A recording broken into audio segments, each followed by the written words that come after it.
Kripasanam Marian ഉടമ്പടി ധ്യാനത്തിലേക്ക് നമ്മൾ ഭക്തിപൂർവ്വം പ്രവേശിക്കുകയാണ്. ഈശോയുടെ നമുക്ക് ഹൃദയത്തിൽ നന്ദി പറയാം. ദൈവപിതാവിനാൽ ആകർഷിക്കപ്പെട്ടിട്ട് പരിശുദ്ധ ദൈവമാതാവ് ജീവനോടെ പ്രത്യക്ഷയായ ഈ അൾത്താരയിൽ ഈ സമയം നമ്മളെ ഒരുമിച്ച് കൂട്ടിയ ദൈവപിതാവിൻ്റെ സ്നേഹത്തിന് നമുക്ക് ഹൃദയത്തിൽ നന്ദി പറയാം. 2004 ഡിസംബർ 7-ാം തീയതി ഉച്ചകഴിഞ്ഞ് 2:30 ഇതുപോലൊരു ആരാധന മധ്യേയാണ് ദൈവമാതാവ് സമയഘടികാരം നെഞ്ചിൽ ചാർത്തി ഈ അൾത്താരയിൽ പ്രത്യക്ഷയായിക്കൊണ്ട് ദുരന്തം ഉണ്ടാകുവാൻ പോകുന്നു, പ്രാർത്ഥിക്കണമെന്ന വലിയ ദൈവിക സന്ദേശം കൈമാറിയത്. ജീവിതത്തിൻ്റെ വലിയ ദുരന്തമുഖങ്ങളിലായിരുന്നു കൊണ്ടാണ് നമ്മളും പരിശുദ്ധ അമ്മ ജീവനോടെ പ്രത്യക്ഷപ്പെട്ട ഈ ആലയത്തിൽ വന്ന് മരിയൻ ഉടമ്പടി എടുത്തുകൊണ്ട് ഈശോയുടെ കരുണയ്ക്ക് വേണ്ടി ദൈവപിതാവിൻ്റെ വലിയ കരുതലിന് വേണ്ടി നോക്കി പാർക്കുന്നത്. ഈ ധ്യാനം നയിക്കുവാൻ പോകുന്ന കൃപാസനത്തിൻ്റെ സ്ഥാപക ഡയറക്ടറായ ബഹുമാനപ്പെട്ട VP ജോസഫ് അച്ഛനെ ദൈവപിതാവിൻ്റെ കരങ്ങളിൽ സമർപ്പിച്ച് നമുക്കൊരു നിമിഷം പ്രാർത്ഥിക്കാം. ഈശോയെ, ഈ ആരാധനയിലൂടെ നീളം നീ തന്നെ അച്ഛനിലൂടെ ഞങ്ങളോട് സംസാരിക്കണമേ എന്ന് പ്രാർത്ഥിക്കുന്നു.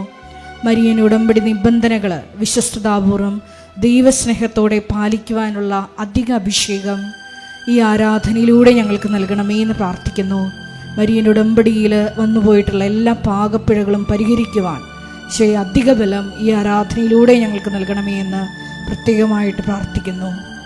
2015 മുതൽ കൃപാസനത്തിൽ വന്ന് മരിയൻ ഉടമ്പടി എടുത്തു പോയിട്ടുള്ള മുഴുവൻ മക്കളെയും അൾത്താരയിൽ സമർപ്പിച്ചുകൊണ്ട് ദിവ്യകാരുണ്യനാഥനെ വരവേറ്റുകൊണ്ട്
നിറവേറണമേ.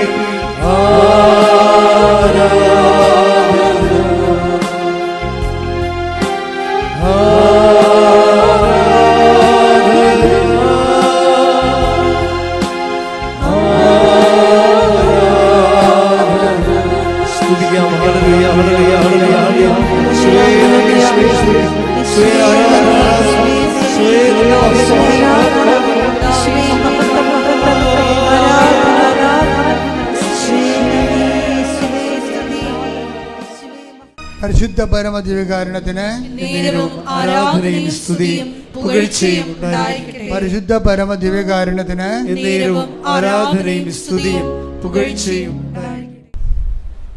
എൻ്റെ പ്രിയപ്പെട്ടവരെ, ഉടമ്പടി ധ്യാനം നമ്മൾ വളരെ ശ്രദ്ധയോടെ പങ്കെടുക്കേണ്ട ഒരു വിഷയമാണ്. സാധാരണ ധ്യാനവും ഉടമ്പടി ധ്യാനവും തമ്മിൽ കുറച്ച് വ്യത്യാസമുണ്ട്. സാധാരണ ധ്യാനത്തിൽ വചനത്തിൻ്റെ വ്യാഖ്യാനങ്ങൾ ലഭിക്കും. അത് പലപ്പോഴും വചനത്തെക്കുറിച്ചുള്ള പുതിയ അഭിഷേക തലങ്ങളായിരിക്കും നൽകുന്നത്. ചിലപ്പോൾ അതിൻ്റെ ഇൻ്റർപ്രിട്ടേഷൻസ് നൽകും. അത് ഫോർ ഇൻഫർമേഷൻ സേക്കാണ്.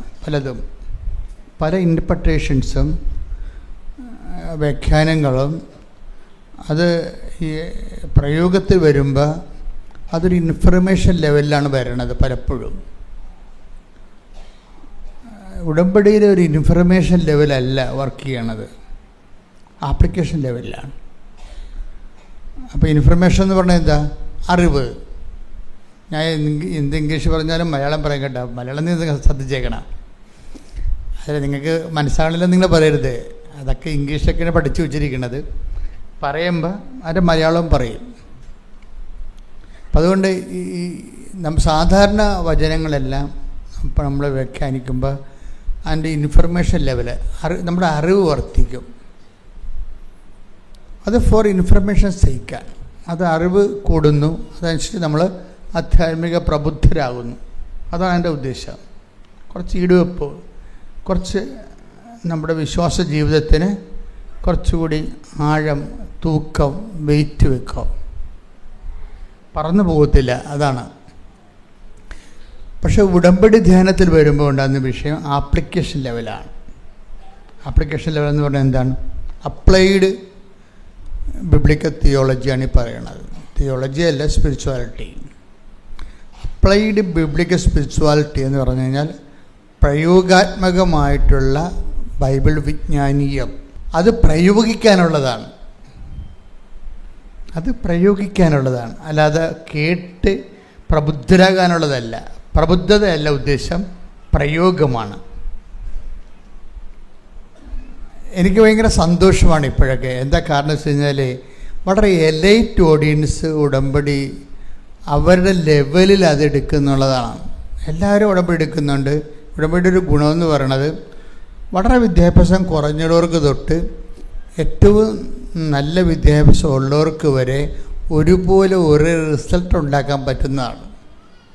അതുകൊണ്ട് നമ്മൾ എല്ലാ എപ്പോക്കിലുമുള്ള ആൾക്കാർ, എല്ലാ വാക്ക് ഓഫ് ലൈഫിലും, എല്ലാ തരത്തിലുള്ള, എല്ലാ ജീവിത നിലവാരത്തിലുമുള്ള ആൾക്കാരെ നമ്മൾ സാക്ഷ്യം പറയിപ്പിക്കുന്നതാണ്. തീരെ പ്രായമൊക്കെ വലിയ വിദ്യാഭ്യാസമൊന്നും ഇല്ലാത്തവരും പക്ഷെ പറയണ കാര്യം ഇടിവെട്ടായിരിക്കും. എന്താ കാര്യം? അവർ സത്യസന്ധമായിട്ട് വിശ്വസിച്ച് അതുപോലെ അവർ പ്രയോഗിക്കുമ്പോൾ അവർക്ക് കിട്ടുന്ന റിസൾട്ടാണ്. ഉടമ്പടി റിസൾട്ടിനെ കുറിച്ച് നിങ്ങളെപ്പോഴും, അപ്പം നമ്മളിപ്പോൾ ഒരു ഉടമ്പടി, ഈ ദൈവമായിട്ട് ഒരു ഉടമ്പടി ബന്ധത്തിലാണ്. അതിൽ നമ്മൾ സാധാരണ എല്ലാ ബന്ധങ്ങളിലും ഉപയോഗിക്കുന്നത് പ്രാർത്ഥനയാണ്, അല്ലേ? ധ്യാനങ്ങളൊക്കെ കൂടിക്കഴിഞ്ഞാൽ നിങ്ങളുടെ എന്താണ് വർദ്ധിക്കണത്? പ്രാർത്ഥന നിലവാരം. അങ്ങനെയല്ലേ സംഭവിക്കണത്? ധ്യാനം കഴിയുമ്പോൾ ആൾക്കാർ കുറച്ചുകൂടി മെച്ചമായ രീതിയിൽ മുമ്പത്തേക്കാൾ ഉപരി പ്രാർത്ഥിക്കും. പക്ഷെ ഉടമ്പടി ധ്യാനം കഴിഞ്ഞാൽ പ്രാർത്ഥനാ നിലവാരം മെച്ചപ്പെടുന്നതിൻ്റെ ഒപ്പം അതിനേക്കാൾ മെച്ചപ്പെടുന്നത് സാക്ഷ്യ നിലവാരമാണ്. അതാണ് വിഷയം, സാക്ഷ്യ നിലവാരം. പ്രാർത്ഥനാ നിലവാരം മെച്ചപ്പെടും. പക്ഷെ അത് എപ്പോഴും നമ്മൾ ശ്രദ്ധിക്കേണ്ട ഇതാണ്, നിലവിലുള്ള പ്രാർത്ഥനകളെ തന്നെയാണ് ഉടമ്പടി ഉപയോഗിക്കുന്നത്. നിലവിലുള്ള പ്രാർത്ഥന എന്താണ്? കാരണം നിലവിലുള്ള പ്രാർത്ഥനയെല്ലാം ഇടിവെട്ട് പ്രാർത്ഥനകളാണ്. ഉദാഹരണത്തിന് നമ്മുടെ വിശ്വാസ പ്രമാണം ഒന്ന് ചങ്കെക്കൊണ്ട് പറഞ്ഞാൽ തീരാവുന്ന പ്രശ്നമേ മനുഷ്യനേ ഉള്ളൂ. അതാണ് വിഷയം. അപ്പം ആൾക്കാർ ഉപയോഗിച്ച് തേഞ്ഞ് മാച്ച് അത് പ്രയോഗിച്ച് അവർക്ക് പരിചയമില്ലാത്തത് കൊണ്ട് അതൊരു വിശ്വാസ പ്രമാണം പോലും ഒരു പ്രാർത്ഥനയായിട്ട് ചൊല്ലിയാണ് ആൾക്കാർ അവസാനിപ്പിക്കുന്നത്. അത് വിശ്വാസ പ്രമാണം ഒരിക്കലും പ്രാർത്ഥനയല്ലല്ലോ.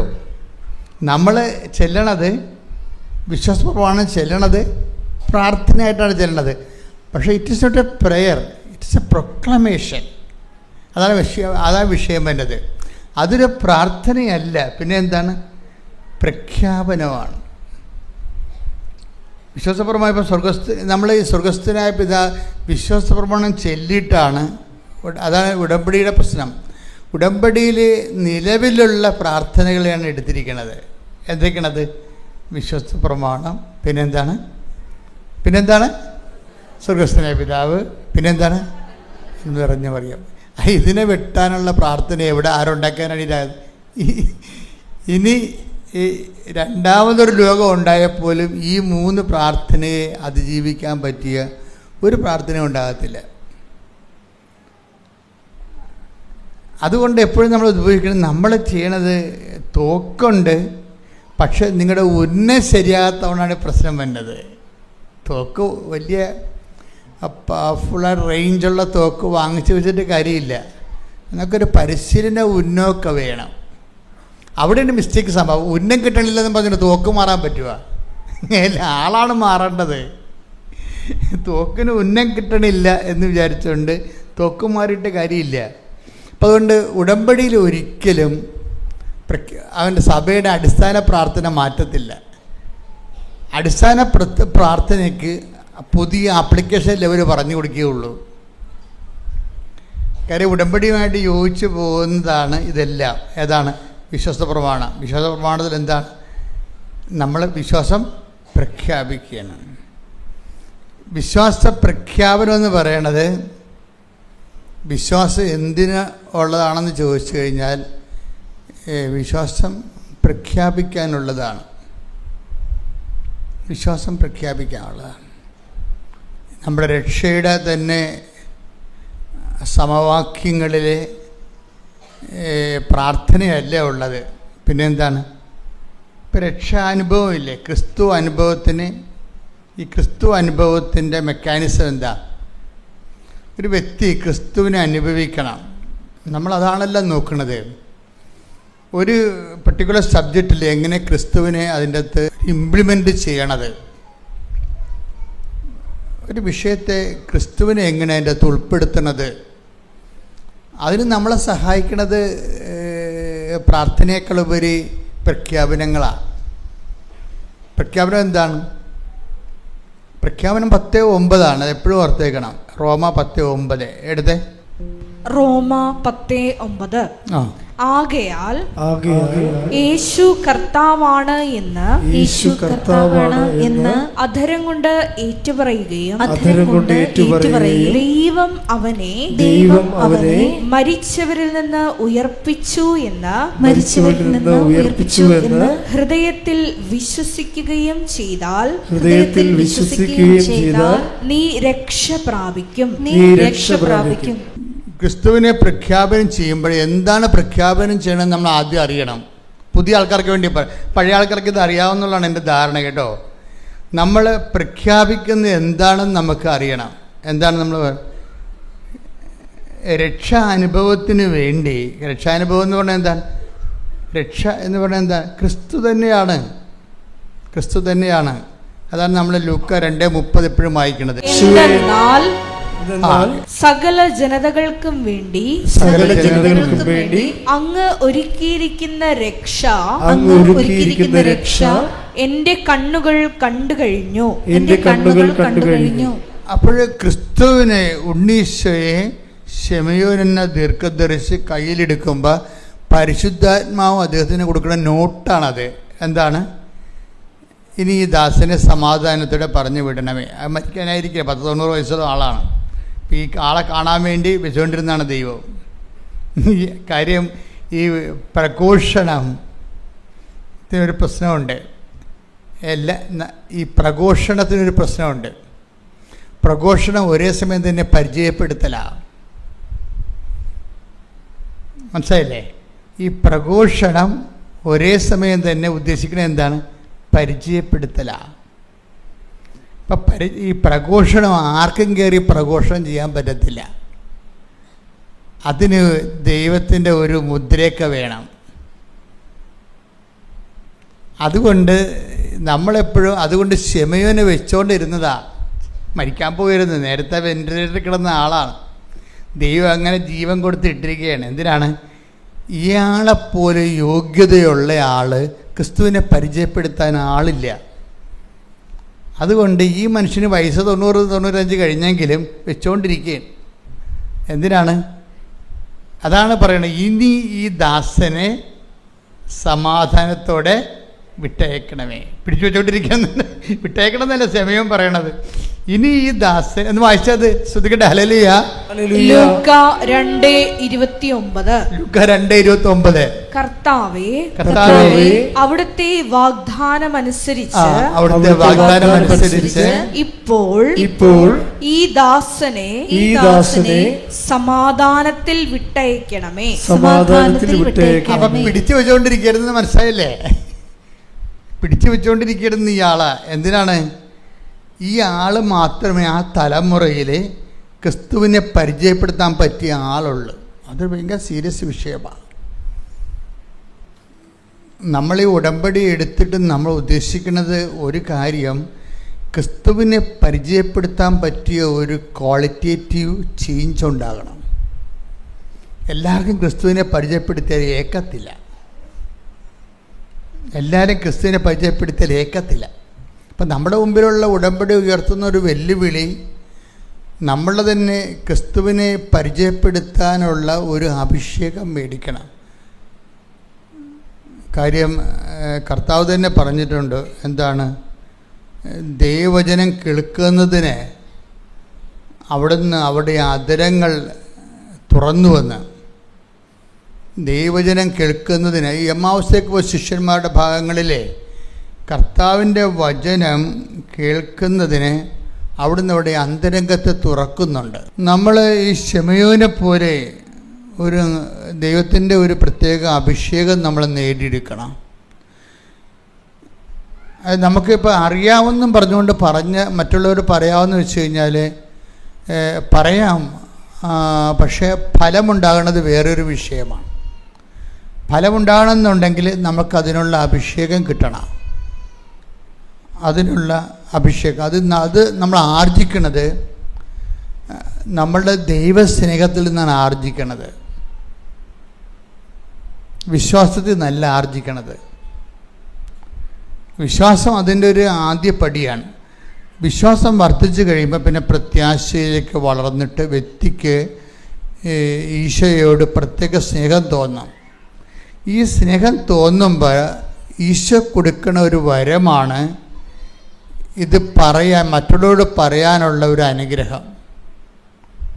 പറഞ്ഞാൽ അവരത് സ്വീകരിക്കും. ഉടനെ സ്വീകരിക്കാം. ചില ആൾക്കാർക്ക് അതിനുള്ള ഭയങ്കര കഴിവാണ്. അവർ 2-3 വാക്ക് പറയുമ്പോൾ തന്നെ നമുക്ക് വിശ്വാസം ഉണ്ടാവും. അതവർക്ക് അഭിഷേകം കിട്ടിയിട്ടാണ്. ലൂക്ക 24:45. ലൂക്ക 24:45. വിശുദ്ധ ലിഖിതങ്ങൾ ഗ്രഹിക്കാൻ തക്കവിധം. അതാണ് വിഷയം. എന്താണ് അതിനേറ്റ് പറഞ്ഞേ? വിശുദ്ധ ലിഖിതങ്ങൾ ഗ്രഹിക്കാൻ തക്കവിധം അവരുടെ മനസ്സ് അവൻ തുറന്നു. അതാണ് വിഷയം. ശിമയോൻ ഇങ്ങനെ ഒരു കാറ്റഗറിയിലുള്ള ആളാണ്.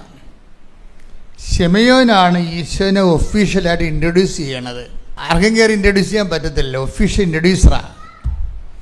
ഈ ഒഫീഷ്യൽ ഇൻട്രൊഡ്യൂസറിനെ ദൈവം 95 വയസ്സ് വരെ സൂക്ഷിക്കുകയാണ്. അതാണ് പറയണത്. അങ്ങേർക്ക് വാർദ്ധക്യത്തിൻ്റെ എല്ലാ ആവശ്യതയും ഉണ്ട്. അങ്ങേര് ചത്തതിനൊക്കെ ജീവിച്ചിരിക്കുകയാണ്. എത്രയും വേഗം ദൈവം എന്നെ വിളിച്ചാന്ന് പറഞ്ഞിരിക്കുന്ന ആളാണ്. ഇത്രയും വേഗം പോകാൻ വേണ്ടി എന്നെ വിളിച്ചാൽ മതി, വിളിക്കണില്ല. അപ്പോൾ ദൈവം പറഞ്ഞു, നിൽക്ക് ഒരാൾ വരാറുണ്ട്. അയാളെ പരിചയപ്പെടുത്താൻ വേറെ ഈ തലമുറയിൽ ആരും ഇല്ല, നീയേ ഉള്ളൂ. അവിടെ നിൽക്ക്, ബഹളം ഉണ്ടാക്കല്ലേ, ധൃതി ഉണ്ടാക്കല്ലേ. അപ്പോൾ ആദ്യം വന്നിട്ട് ഇയാളെ ദേവാലയത്തിൽ വരുമ്പോൾ, ഉണ്ണീശ്വരനെ കൊണ്ട് മാതാവ് ദേവാലയത്തിൽ വരുമ്പോൾ ശിമയോനവിടെ ഉണ്ട്. ശിമയോൻ ഉണ്ണിയെ കയ്യിൽ വാങ്ങിക്കുന്നുണ്ട്. എന്നിട്ട് ശിമയോൻ പിന്നീട് തന്നോട് പറഞ്ഞ എല്ലാ കാര്യവും പറയും. എല്ലാ മനുഷ്യർക്കും വേണ്ടി ഒരുക്കിയിരിക്കുന്ന രക്ഷ എന്ന ഭയങ്കര വർത്തമാനമാണത്, വല്ലാത്ത വർത്തമാനമാണ്. എന്ന് പറഞ്ഞ് എല്ലാ മനുഷ്യർക്കും വേണ്ടി ഒരുക്കിയിരിക്കുന്ന രക്ഷ, എല്ലാ മനുഷ്യർക്കും വേണ്ടി ഒരുക്കിയിരിക്കുന്ന രക്ഷ. എല്ലാ മനുഷ്യരും അംഗീകരിച്ചില്ലെങ്കിലും ദൈവത്തിന് വേറെ ഒരു സെക്കൻഡ് ഓപ്ഷൻ ഇല്ല. എല്ലാത്തിനും പ്ലാൻ ബി ഇല്ലേ? എല്ലാ കാര്യങ്ങൾക്കും പ്ലാൻ ബി ഉണ്ട്. ഇപ്പം ഖുമൈനിയെ ഇപ്പം സദ്ദാം ഹുസൈനെ അത് കൊന്നു കളഞ്ഞപ്പോൾ ആ രാജ്യം അസ്തമിച്ചു പോയി.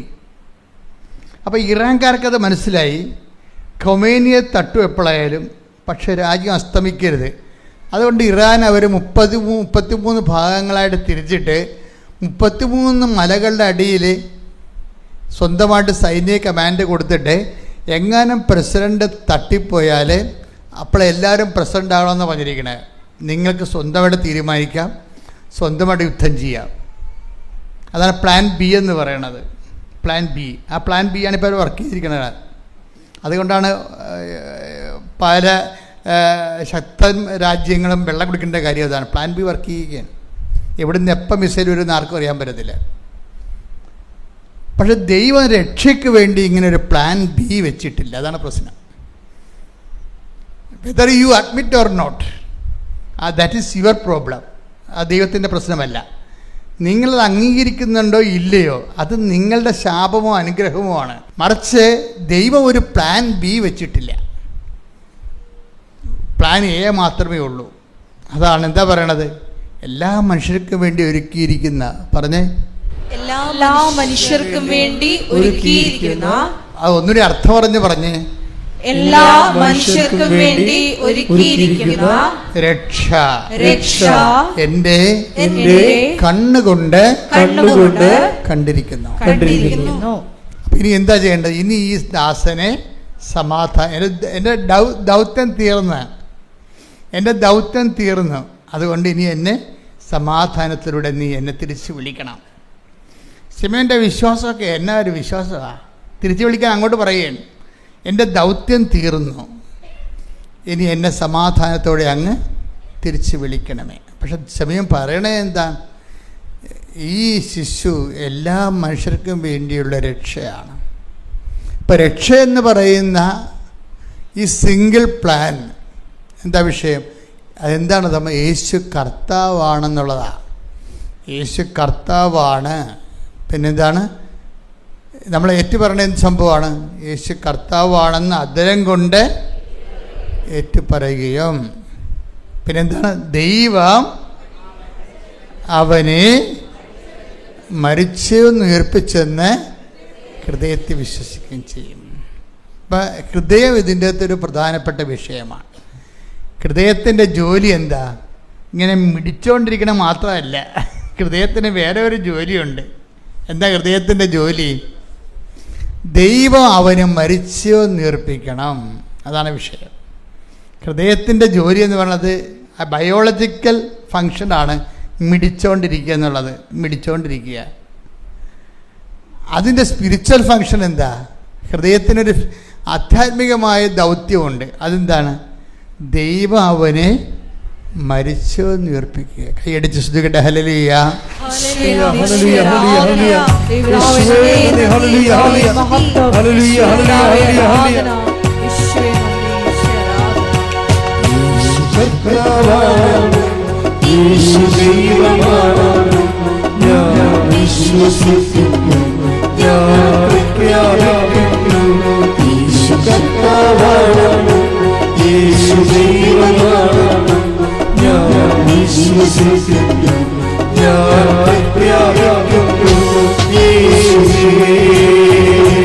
രക്ഷക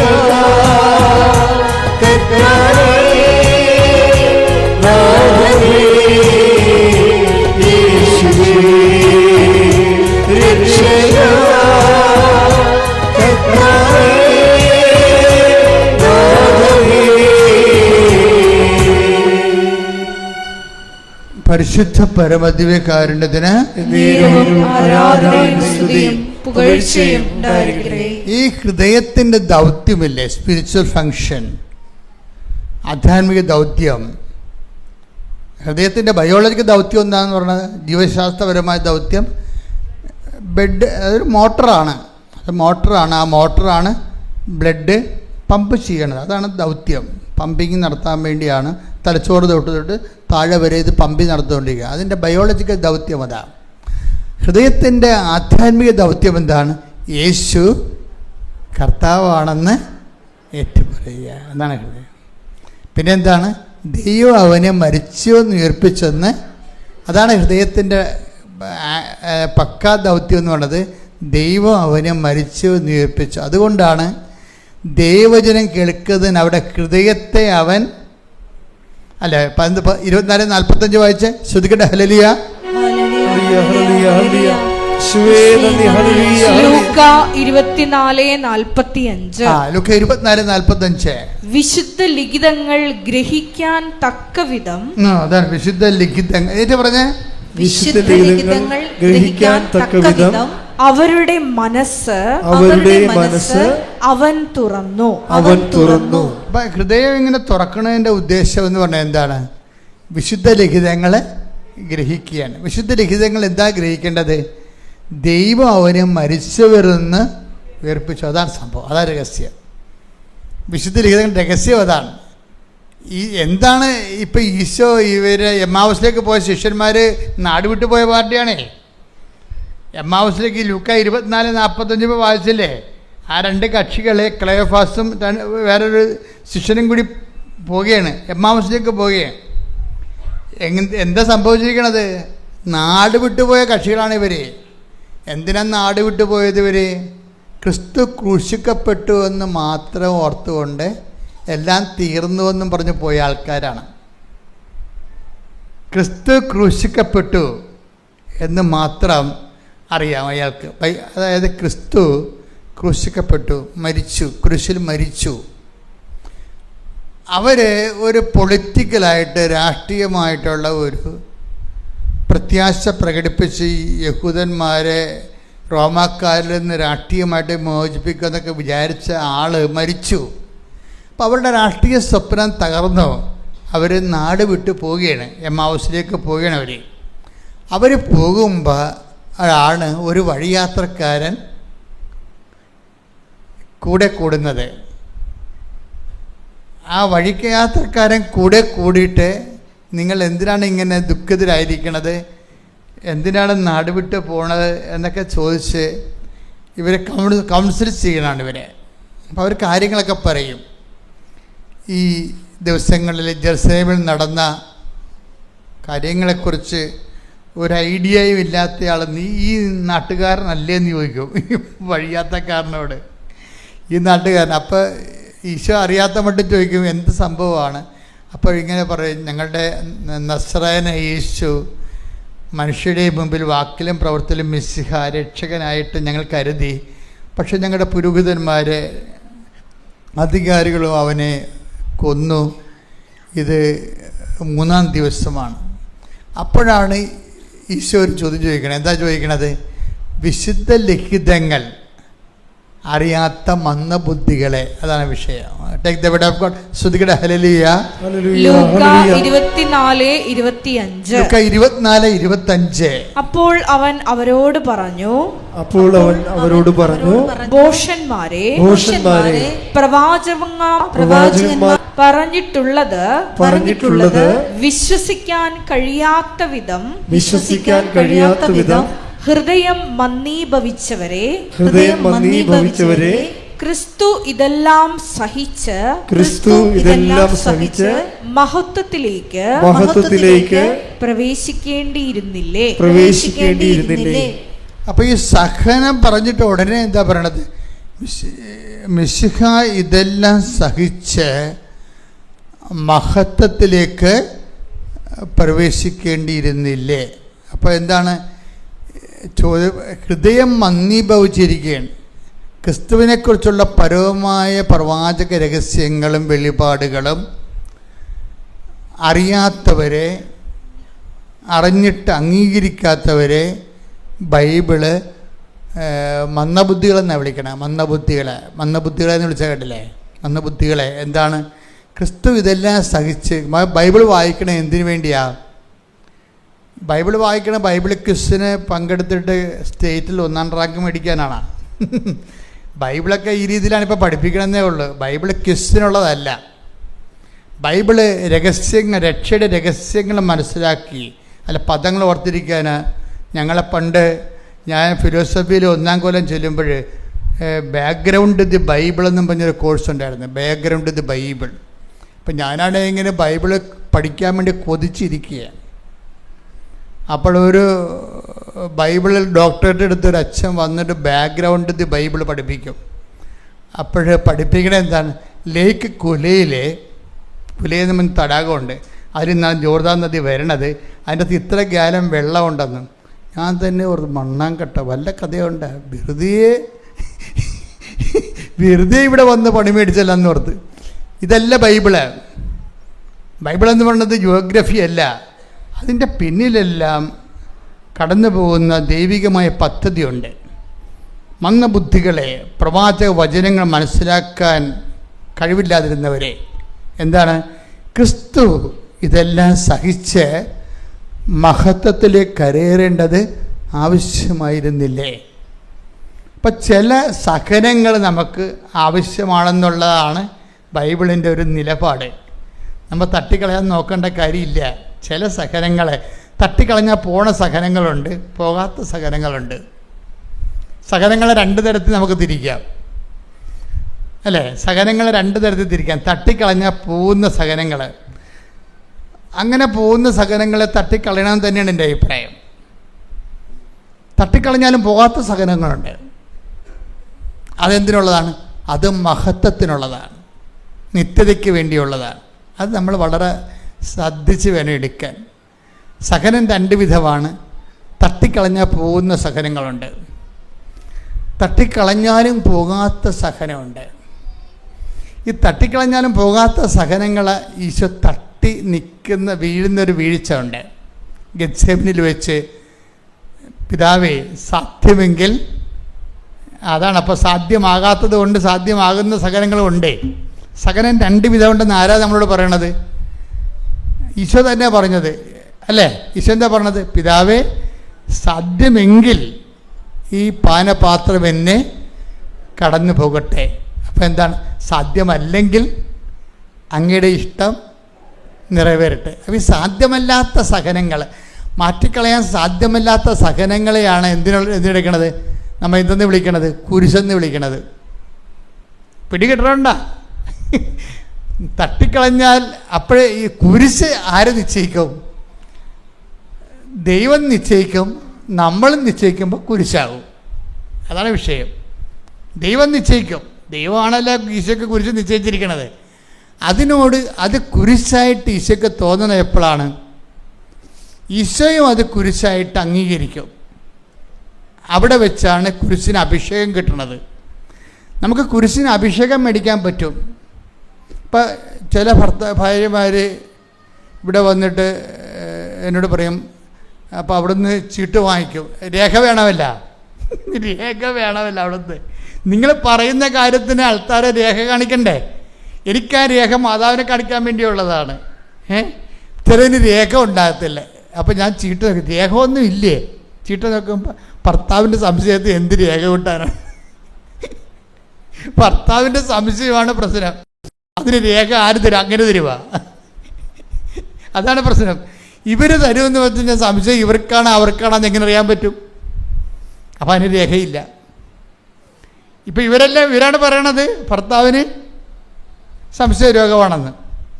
ഇതിൻ്റെ വിഷയം ഭർത്താവിന് അവിശ്വസ്തത ഉണ്ടെന്ന് പറയും, വേറെ സ്ത്രീകളുമായിട്ട് ബന്ധമുണ്ടെന്ന് പറയും. അതിന് രേഖ ഉണ്ടാ? രേഖയില്ല. എങ്ങാനും ആസ്തികൾ അറിയണമെങ്കിൽ ഇവരെ ജയിലിൽ കയറ്റും, മാനനഷ്ടത്തിന് കേസ് കൊടുക്കും. അതിന് രേഖയില്ല. അപ്പം രേഖയില്ലാത്തൊരു സഹോദരമായിട്ടാണ് ചേട്ടത്തി എൻ്റെ അടുത്ത് വന്നിരിക്കുന്നത്. ഞാൻ ചോദിച്ച്, ചേട്ടൻ വേറെ പെണ്ണുങ്ങളുടെ കൂടെ നടക്കണല്ലേ? ആണച്ചാന്ന് പറയും. ഞാൻ ചോദിച്ചു, ചേച്ചിക്ക് എത്ര വയസ്സുണ്ട്? 57. ഞാൻ പറഞ്ഞു, എവിടെയെങ്കിലും നടക്കട്ടെ,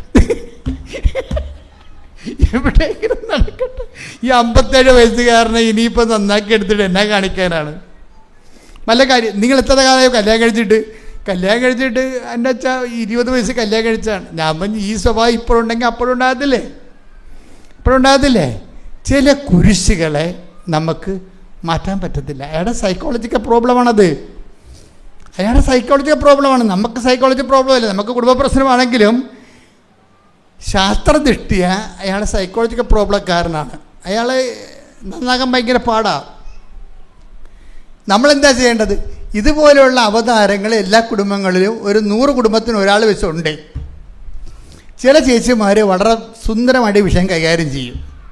ഇങ്ങനൊരു വിഷയമുള്ളതാണ്, എനിക്കും അറിയാൻ പാടില്ല, അയാൾക്കും അറിയാൻ പാടില്ല, ജീവിക്കും.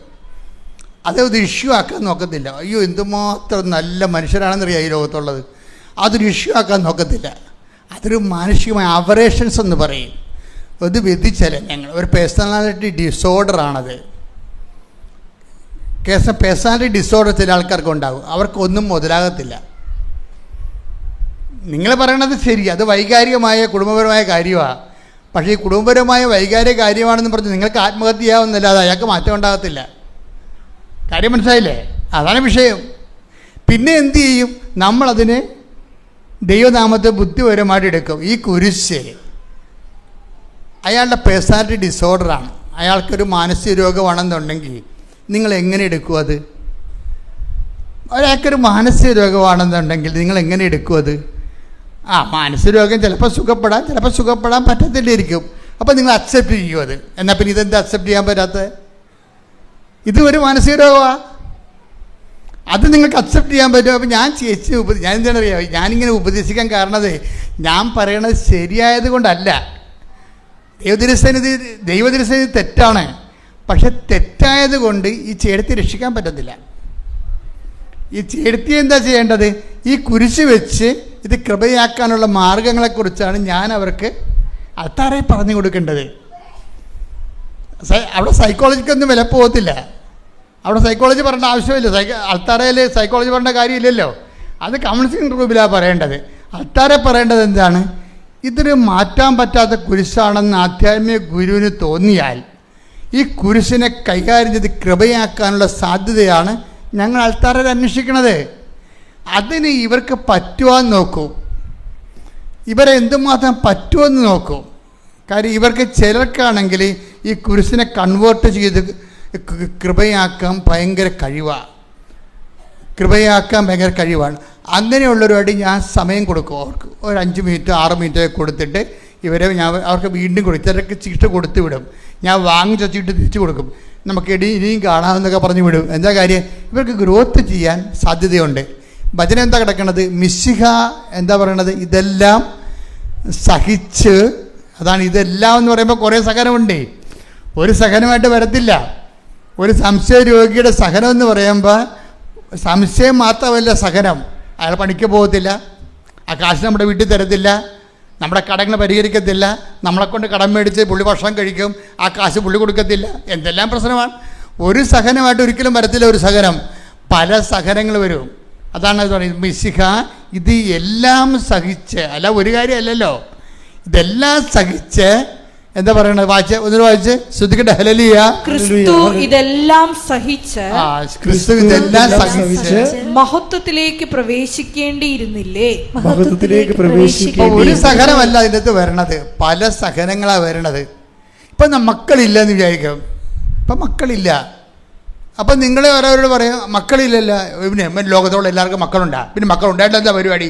മലവെക്കന്മാരെ വെട്ടിക്കൊള്ളണ കാണാൻ പാടില്ലേ എന്നൊക്കെ ചോദിക്കാമെങ്കിലും അതൊരു മാനുഷികമായ ചോദ്യമാണ്. മക്കളില്ലാത്തതിൻ്റെ വിഷമം മക്കളില്ലാത്തവർക്കേ മനസ്സിലാകത്തുള്ളൂ, മക്കളുള്ളവർക്ക് മനസ്സിലാകത്തില്ല. മക്കളില്ലാത്തവരുടെ ഒരു വിഷമം അല്ല അതിൻ്റെ ഇരുന്നത്, പല വിഷമങ്ങളാണ് ഉള്ളത്. എന്തുകൊണ്ടാണ് ആൾക്കാർ ദത്തെങ്കിലും എടുക്കാവുന്ന 45 വയസ്സിൽ വിചാരിക്കുന്നത്?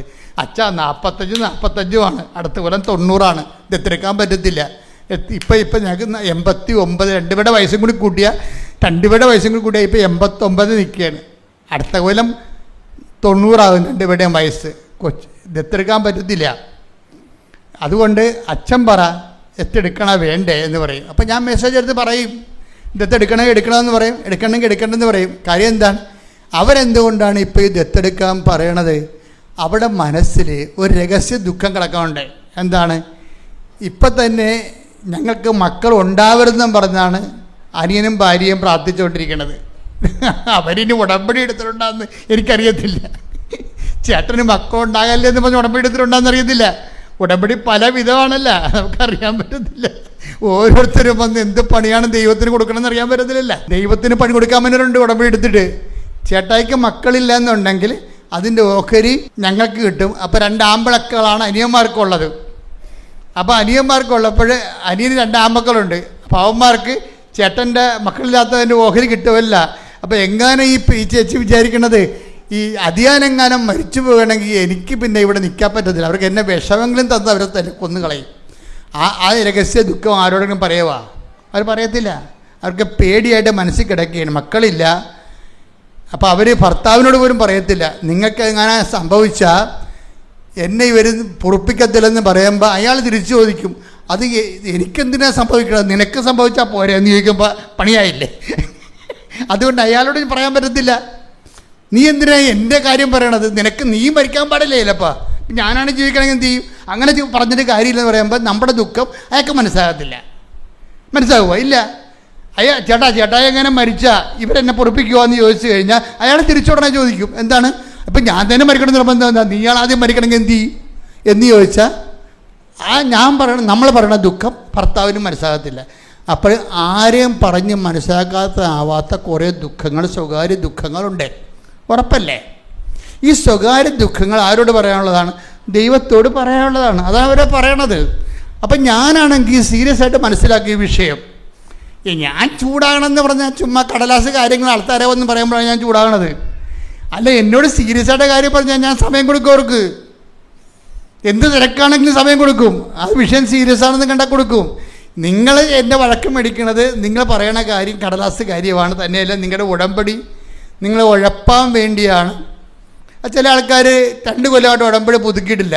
ഇന്നലെ വന്ന് ഉടമ്പടി എടുത്തിട്ട് ഇന്നലെ വന്ന് എന്നെ കാണാൻ നോക്കും. അപ്പോൾ എനിക്കറിയാൻ പറ്റും ഈ കാഴ്ചയേ ഉള്ളൂ, ഉടമ്പടി അവരെടുക്കാൻ നീ ജീവിക്കാൻ പോണില്ലെന്ന് പറയും. അപ്പം ഞാൻ അവരെ പാക്ക് ചെയ്ത് കളയും. കാര്യം അവർ തട്ടിപ്പാണ്, അവരെ ഞാൻ പാക്ക് ചെയ്യും ഉടനെ. അപ്പോൾ അതാണ് ഈ ബഹളമൊക്കെ ആൾക്കാരെ കേൾക്കണത്. ഈ ഫ്രോഡ് പാർട്ടി വരുമ്പോൾ പ്രശ്നം ഉണ്ടാവും. ഫ്രോഡ് പാർട്ടി അടുത്ത് വരുമ്പോൾ തന്നെ ഞാൻ വയലൻ്റ് ആകാൻ തുടങ്ങും. കാര്യം എന്താണ്? അത് ഫ്രോഡാണ്, ദൈവത്തിനെ പറ്റിക്കാൻ വേണ്ടി വരികയാണ്. അവൾ അതൊന്നും ചെയ്യാൻ ഉദ്ദേശിക്കുന്നില്ല, പറ്റിപ്പ് പാർട്ടിയാണെന്ന് പറയുമ്പോൾ പറ്റിപ്പ്. അത് ഇതിൻ്റെ പ്രശ്നം വെച്ച് കഴിഞ്ഞാൽ അവിടെ ഇരിക്കണ ഈ മാനേജർമാർക്ക് വെച്ചാൽ അവിടെ മുമ്പിൽ കരഞ്ഞും കൂപിയും കാണും. ഈ പറ്റിപ്പ് പാർട്ടിക്ക് പരിപാടി ഉണ്ടല്ലോ, അവർ മിക്കവാറും എല്ലാ കാര്യത്തിനും കരയും.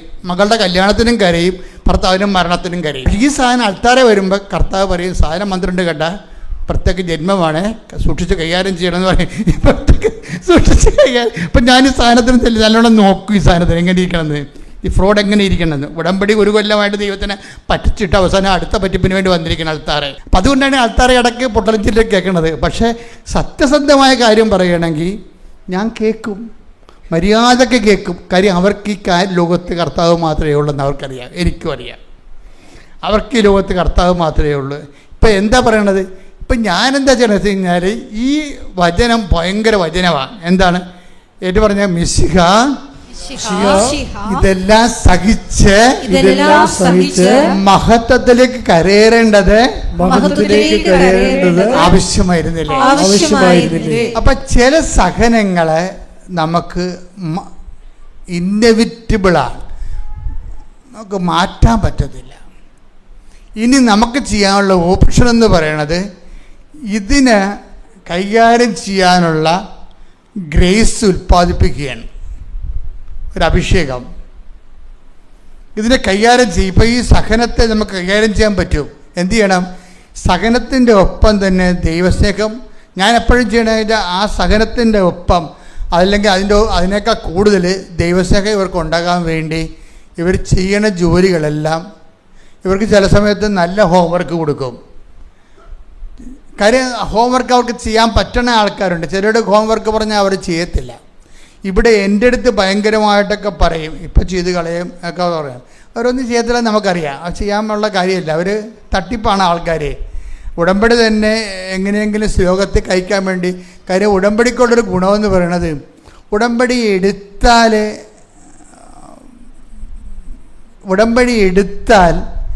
ഫ്രോഡ് പാർട്ടിയാണെങ്കിൽ പണി മേടിക്കും.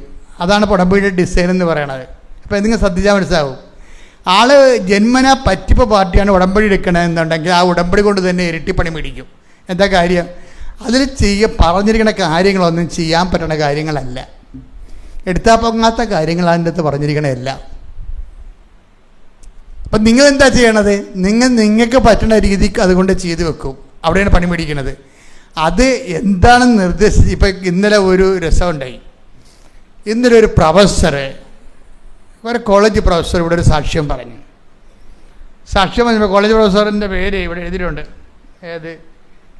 ബിനീഷ് ജോയ്, ഇടുക്കുന്ന.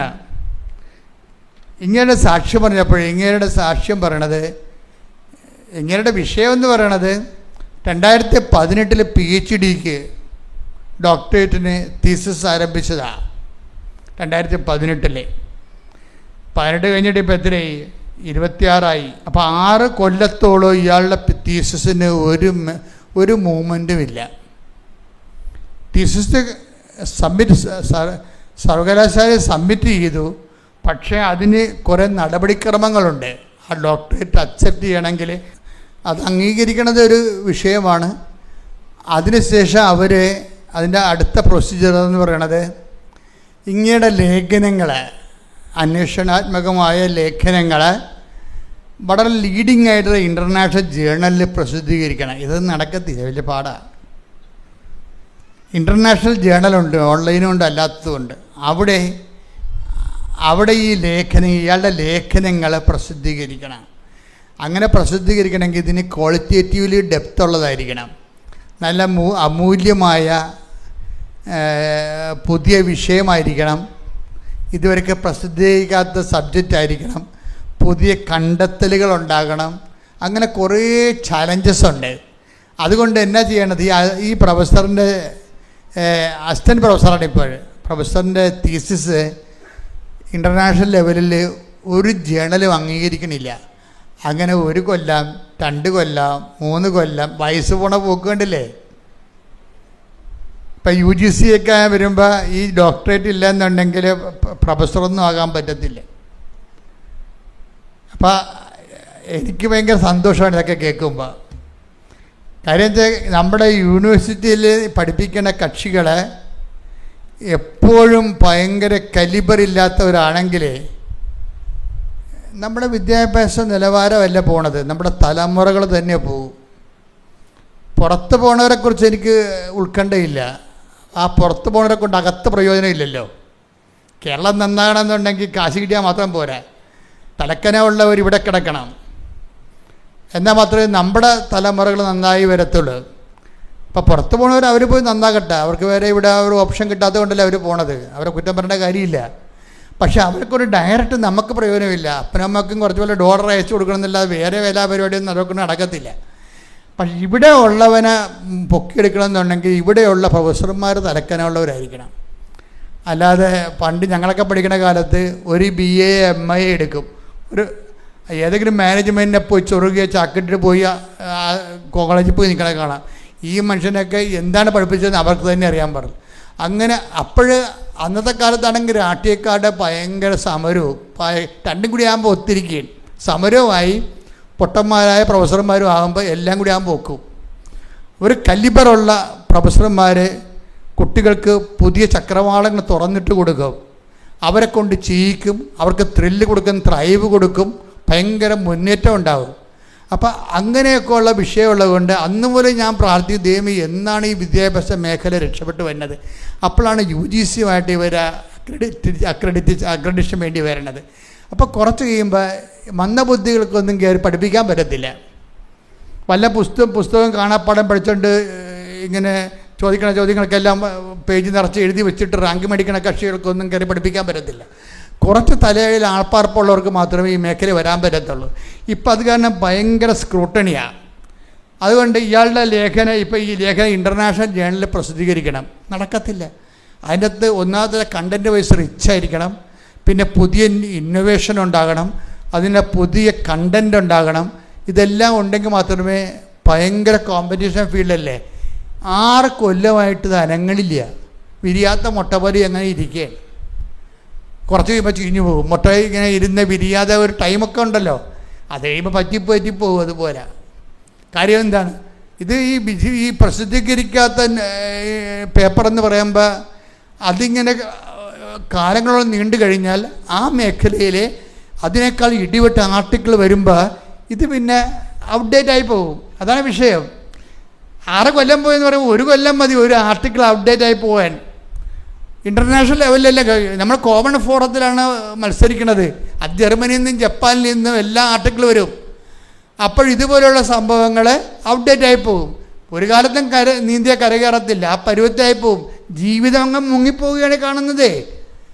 അതിന് യഥാർത്ഥ വശം കണ്ട ജീവിതം മുങ്ങിപ്പോവുകയാണ്. അപ്പോൾ അത് കഴിഞ്ഞപ്പോൾ പുള്ളിയുടെ വൈഫ് പറഞ്ഞേ,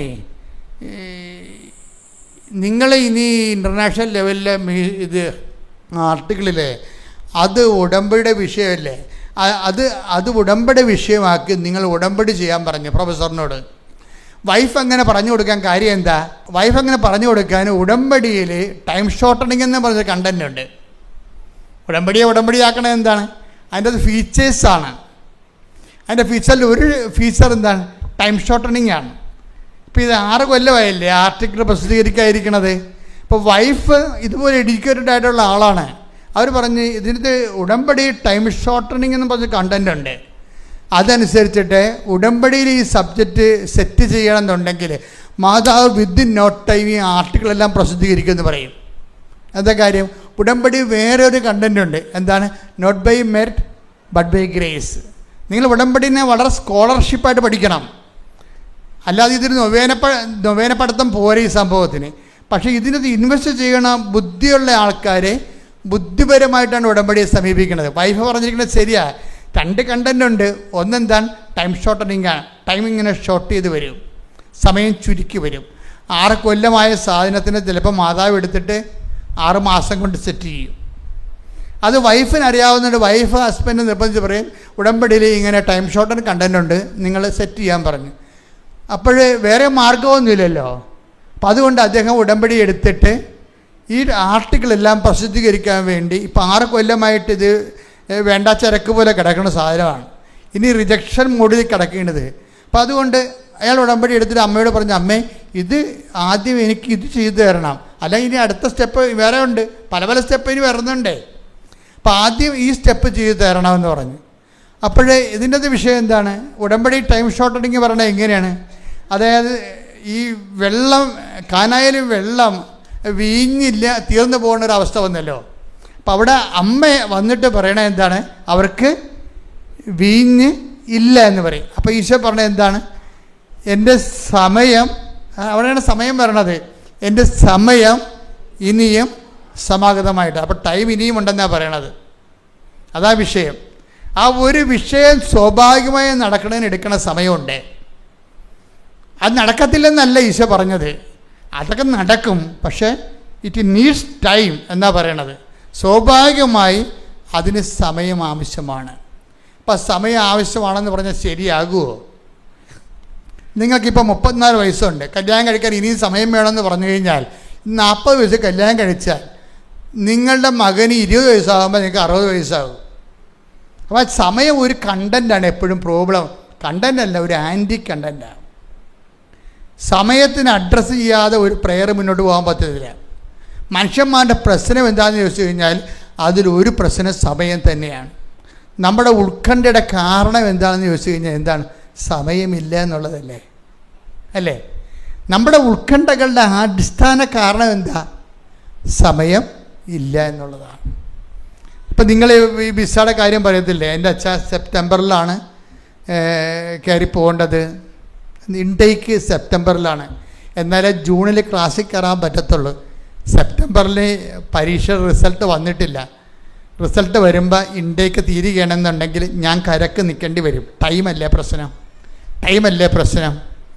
എല്ലാ കാലത്തുമുള്ള മനുഷ്യൻ്റെ ഉത്കണ്ഠകളുടെ പ്രധാനപ്പെട്ട കാര്യം എന്താ? ഇപ്പം ചേടത്തിയുടെ കല്യാണം ആകുന്നില്ല. ചേടത്തി ഒറ്റക്കാണെങ്കിൽ ചേടത്തിക്ക് പ്രശ്നമില്ല. എന്താ കാര്യം? കല്യാണം നടക്കുമ്പോൾ നടക്കട്ടെ, ജീവിക്കാനുള്ള മാർഗം ആദ്യം കണ്ടെത്താവുന്ന രീതിയിൽ ചേടത്തി നിൽക്കും. പക്ഷേ അനിയത്തി കൊണ്ട് സമ്മതിക്കത്തുമില്ല. അനിയത്തി എപ്പോഴും ചേട്ടത്തിൻ്റെ കടുത്തേക്ക് കയറി നിങ്ങൾ കെട്ടണില്ലേ, അല്ലെങ്കിൽ ഞാൻ കെട്ടാമെന്ന് പറയും. അതാ പ്രശ്നം. നിങ്ങൾ കെട്ടണമെങ്കിൽ കെട്ടണമെന്ന് പറയണം, കെട്ടണില്ല കെട്ടണമെന്ന് പറയും. ഇവളും മിണ്ടത്തില്ല. കാര്യം ഇവളും മിണ്ടിയിട്ട് കാര്യമില്ലല്ല, അവളും മിണ്ടിയിട്ട് കാര്യമില്ലല്ല, സംഭവം നടക്കണില്ല. അപ്പോൾ എന്നിട്ട് ഇവള് പറയും, ചേട്ടത്തി പറയും എന്നാൽ നീ കല്യാണം കഴിക്കുമെന്ന് പറയും. പക്ഷേ അപ്പോഴും ചേട്ടത്തിയുടെ മനസ്സിലുണ്ട് നീ കല്യാണം കഴിച്ച് എനിക്ക് പണി തരല്ലേ എന്ന് മനസ്സിലുണ്ട്, പക്ഷെ പറയാൻ പറ്റത്തില്ല. അപ്പോൾ ടൈമാണ് പ്രശ്നം, എല്ലാത്തിൻ്റെയും പ്രശ്നം ടൈമാണ്.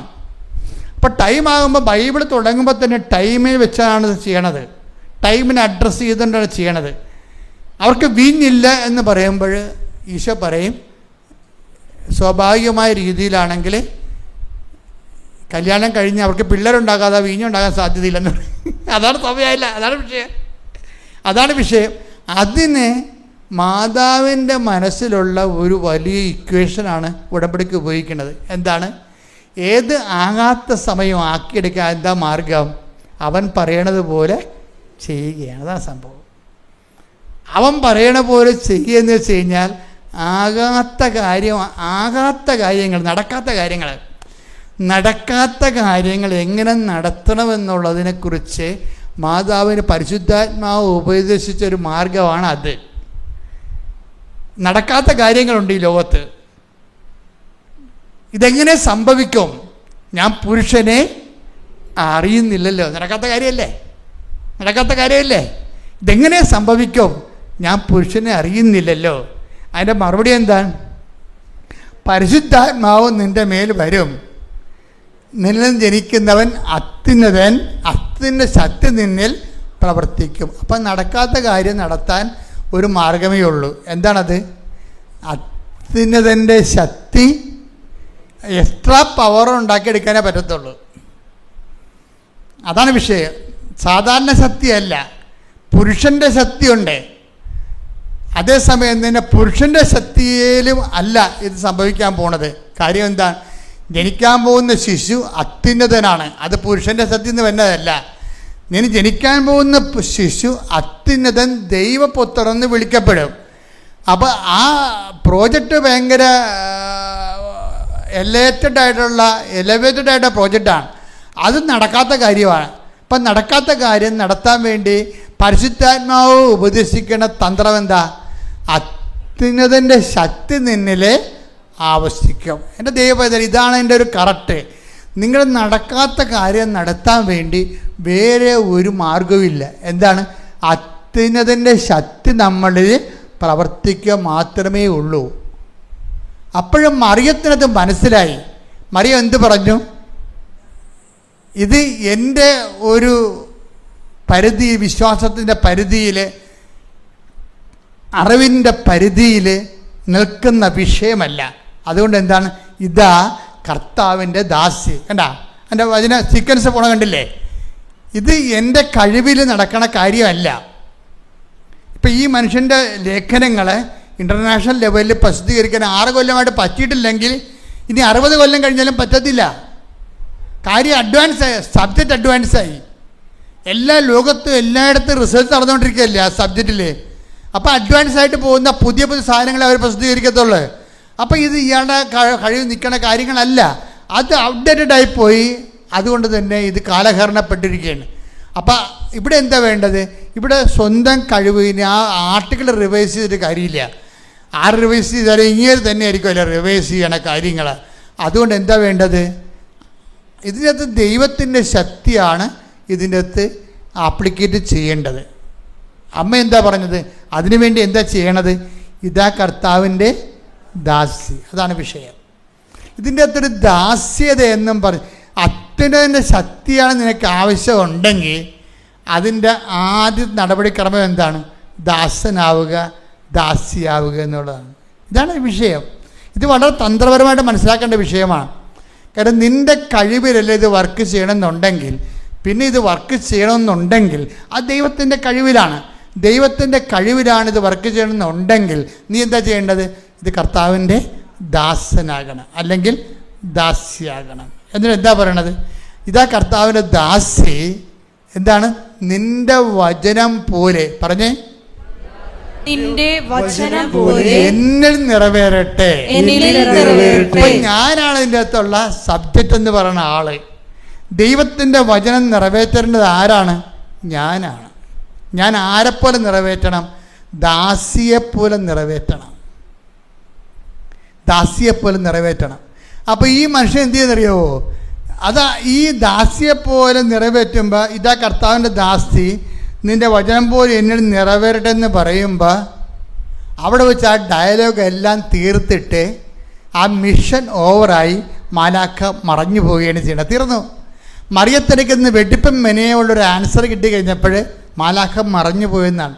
പിന്നെ ടോക്കിൻ്റെ ആവശ്യമില്ല. മറിയം പിന്നെ എന്താ ചെയ്യണത്? ദാസിയായിട്ട് ജീവിക്കുകയാണ്. എല്ലാ കാര്യങ്ങൾക്കും യേശു പറഞ്ഞുകൊണ്ട്, എല്ലാത്തിനെയും ഹൃദയത്തിൽ സംഗ്രഹിച്ചുകൊണ്ട് മറിയം യഥാർത്ഥ ദാസിയായിട്ട് ജീവിക്കും. ഇതാണ് ഇതിൻ്റെ ഒരു ക്രിസ്തുവിനെ ഒരു വിഷയത്തിൽ കക്ഷി ചേർക്കാനുള്ള സ്വാഭാവികമായിട്ടുള്ള മാർഗം അതാണ്. പക്ഷേ ഈ പ്രൊഫസറിനൊരു പ്രശ്നമുണ്ട്. ഇതിൻ്റെ ദാസനാക്കാനുള്ള കണ്ടന്റ് എന്ന് പറഞ്ഞാൽ എന്താണെന്ന് അറിയാവോ? രണ്ട് കാര്യങ്ങൾ ദാസനും ദാസ്യമാക്കാനുള്ള കണ്ടന്റ് ഉടമ്പടിയിലുള്ളേ. ഒന്നെന്താണ്? പത്രം കൊടുക്കുകയാണ്. രണ്ടാമത്തേത് എന്താണ്? ആതുര സേവനമാണ്. ഈ രണ്ട് കണ്ടന്റേ ഉള്ളു. ഈ രണ്ട് കണ്ടന്റാണ് ഈ ആളെ റെഡ്യൂസ് ചെയ്തിട്ട് സമയച്ചുരുക്കം പ്രാപിക്കാൻ വേണ്ടി ദൈവത്തിൻ്റെ ദാസനാകണത്.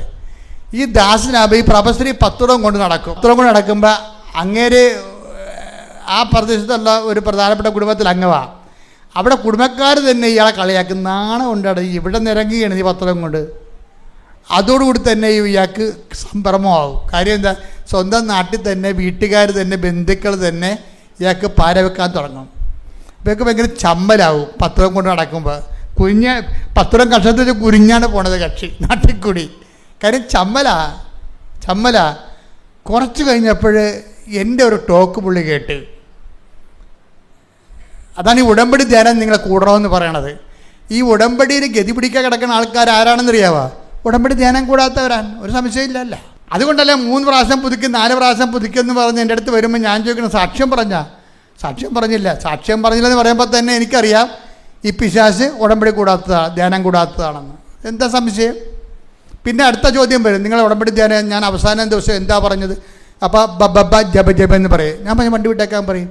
ഈ പിശാച് വെറുതെ വയറ്റിപ്പഴപ്പിന് വേണ്ടി കൃപാസനത്തെ ദുരുപയോഗിച്ച് ഷീസ് വേസ്റ്റിംഗ് അവർ പ്രഷ്യസ് ടൈം. എൻ്റെ അമൂല്യമായ സമയം ഇവൾ നശിപ്പിക്കുകയാണ്. അപ്പോൾ എനിക്ക് പറയും എന്താ കാര്യം?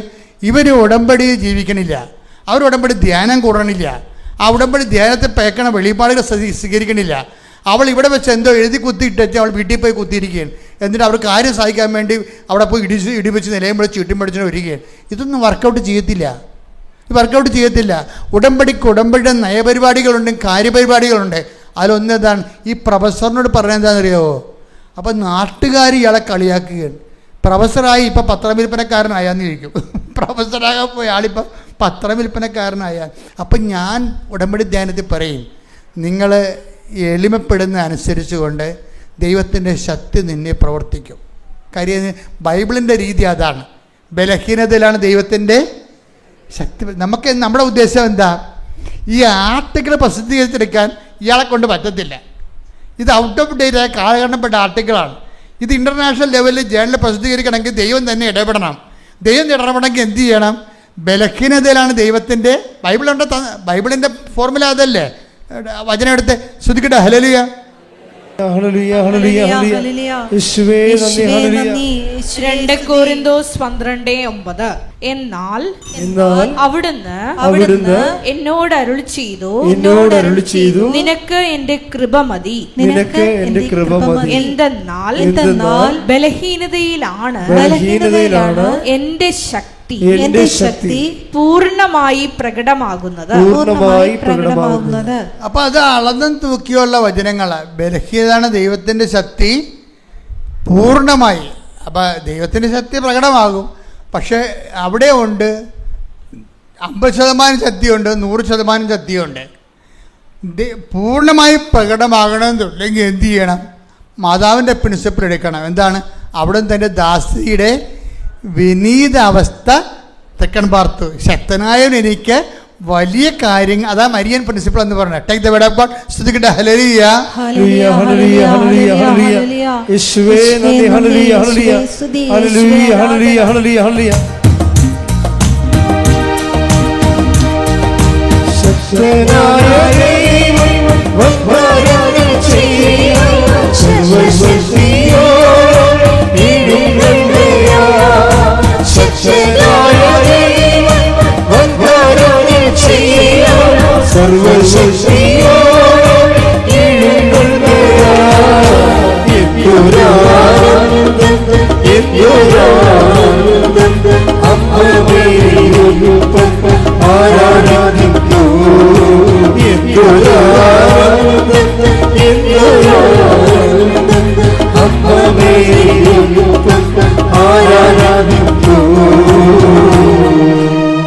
ലൂക്ക 1:48. ലൂക്ക 1:48, 49. അവിടുന്ന് തന്റെ ദാസിയുടെ താഴ്മയെ കടാക്ഷിച്ചു. ഇപ്പോൾ മുതൽ സകല തലമുറകളും എന്നെ ഭാഗ്യവതി എന്ന് പ്രകീർത്തിക്കും. ആ വചനത്തിന്റെ സീക്വൻസ് ആൻഡ് റിസൾട്ട് കണ്ടില്ലേ? ഇപ്പോൾ മുതൽ സകല തലമുറകളും എന്നെ ഭാഗ്യവതി എന്ന് കീർത്തിക്കും. എന്താണ്? എപ്പോഴാണ്? അവിടുന്ന് തന്നെ ദാസിയുടെ വിനീതാവസ്ഥ കൺപാർത്ത് കഴിയുമ്പോൾ റിസൾട്ടാണ്. ഇപ്പോൾ മുതൽ സകല തലമുറ എന്നെ ഭാഗ്യവതി കീർത്തിക്കും. ശക്തനായി എനിക്ക് വലിയ കാര്യങ്ങൾ ചെയ്തു. അപ്പോൾ ഈ പ്രൊഫസറിന് ഈ വചനം കിട്ടിയോടുകൂടി അച്ഛൻ്റെ ഒരു ബൂസ്റ്റിങ് കിട്ടിക്കഴിഞ്ഞപ്പോൾ പ്രൊഫസറിന് മനസ്സിലായി, ഈ ആരെല്ലാം കളിയാക്കിയാലും, കുടുംബക്കാർ കളിയാക്കിയാലും, നാട്ടുകാർ കളിയാക്കിയാലും അവൻ്റെ മുഖത്ത് തന്നെ കൊണ്ടുപോയി കൃപാസനം പത്രം കൊടുക്കണം. ദാസ്യവേല, കർത്താവിന് വേണ്ടി ദാസ്യവേല ചെയ്യണം. അപ്പം സത്യസന്ധയുടെ ശുശ്രൂഷയാണ്. ഒളിച്ചപ്പാത്തം ചെയ്യാൻ പറ്റത്തില്ല. പത്രമെടുത്ത് കുമ്പസാരക്കൂടിൻ്റെ അടി വെച്ച് ഓടിക്കളഞ്ഞാൽ നിനക്ക് ജീവിതകാലം മുഴുവൻ ഓടാവുന്നേ പറ്റത്തുള്ളൂ. അത് നീ ഓടണം, ആദ്യം ചെയ്യാനാ. സത്യസന്ധമായിട്ട് ഈ വിഷയം ചെയ്യാൻ ഈ പ്രൊഫസർ തയ്യാറായി. അയാളെ പിൻവലിച്ചില്ല. അയാൾ ഈ വിഷയം ആരെല്ലാം എന്തെല്ലാം പറഞ്ഞു ആ നാട്ടിൽ തന്നെ, ആ കുടുംബക്കാരുടെ മുന്നിൽ തന്നെ ധൈര്യത്തോടെ ഈ പത്രം കൊടുക്കാൻ തുടങ്ങി, പ്രാർത്ഥിച്ച്. അതെന്താ? അപ്പോൾ എന്ത് പറ്റും? ബലഹീനത ദൈവത്തിൻ്റെ ശക്തി പ്രവർത്തിക്കാൻ തുടങ്ങി. ഇപ്പം ദൈവം കളത്തിലിറങ്ങി. അതാണ് വിഷയം. എന്താ പറ്റി? ശക്തനായ എനിക്ക് വലിയ കാര്യങ്ങൾ ചെയ്യാം. ആ ആർട്ടിക്കിളെല്ലാം 3 മാസം കൊണ്ട് ഇൻ്റർനാഷണൽ ജേർണലിലൊക്കെ പ്രസിദ്ധീകരിച്ച്. ഞെട്ടിപ്പോകും നമ്മൾ. 6 കൊല്ലമായിട്ട് കട്ടി പോലിരുന്ന സാധനമാണ് അനങ്ങാപ്പാറയിട്ട്. അതുകൊണ്ടാണ് അമ്മ ഈ ദൈവം പറയണത്, ദൈവത്തിനൊന്നും അസാധ്യമല്ലല്ലോ എന്ന് പറയണില്ലേ? ഈ ഉടമ്പടിയിലുള്ള ഓരോ വിഷയവും ദൈവത്തെ, പല കാര്യങ്ങളും ദൈവം നേരിട്ടിറങ്ങേണ്ട കാര്യങ്ങളാണ്. അപ്പോൾ ദൈവം നേരിട്ടിറങ്ങേണ്ട, നിങ്ങളാണെങ്കിൽ നിങ്ങളുടെ പ്രവർത്തനം കണ്ട ദൈവം ഇറങ്ങത്തില്ല, ഈ നൂറ്റാണ്ടിൽ ഇറങ്ങത്തില്ല. അതാണ് ഇതിൻ്റെ അകത്ത് വിഷയം. നിങ്ങളുടെ ഈ അഭ്യാസവും കുരങ്ങ് കളിയും പത്രാസും പകിട്ടുമൊക്കെ കാണുമ്പോൾ ഈ നൂറ്റാണ്ടിൽ ദൈവം ഇറങ്ങത്തില്ല. അതുകൊണ്ട് നിങ്ങൾക്ക് ഈ വിഷയത്തിൽ നല്ലൊരു യൂട്ടേൺ എടുക്കേണ്ടി വരും. ഈ പ്രൊഫസറിനെ പോലെ ഞെട്ടിപ്പോയില്ലേ? 6 കൊല്ലം കൊണ്ട് നടക്കാത്ത കാര്യങ്ങൾ ദൈവം വെറുതെ 3 മാസം കൊണ്ട് നടന്നു. ആർട്ടിക്കിളെല്ലാം പ്രസിദ്ധീകരിച്ച് കഴിഞ്ഞപ്പോൾ യൂണിവേഴ്സിറ്റി ഇയാളെ ഫസ്റ്റ് ലെവലിൽ വിളിച്ചു. എന്താണ്? ശ്രദ്ധിക്കട്ടെ മക്കളെ.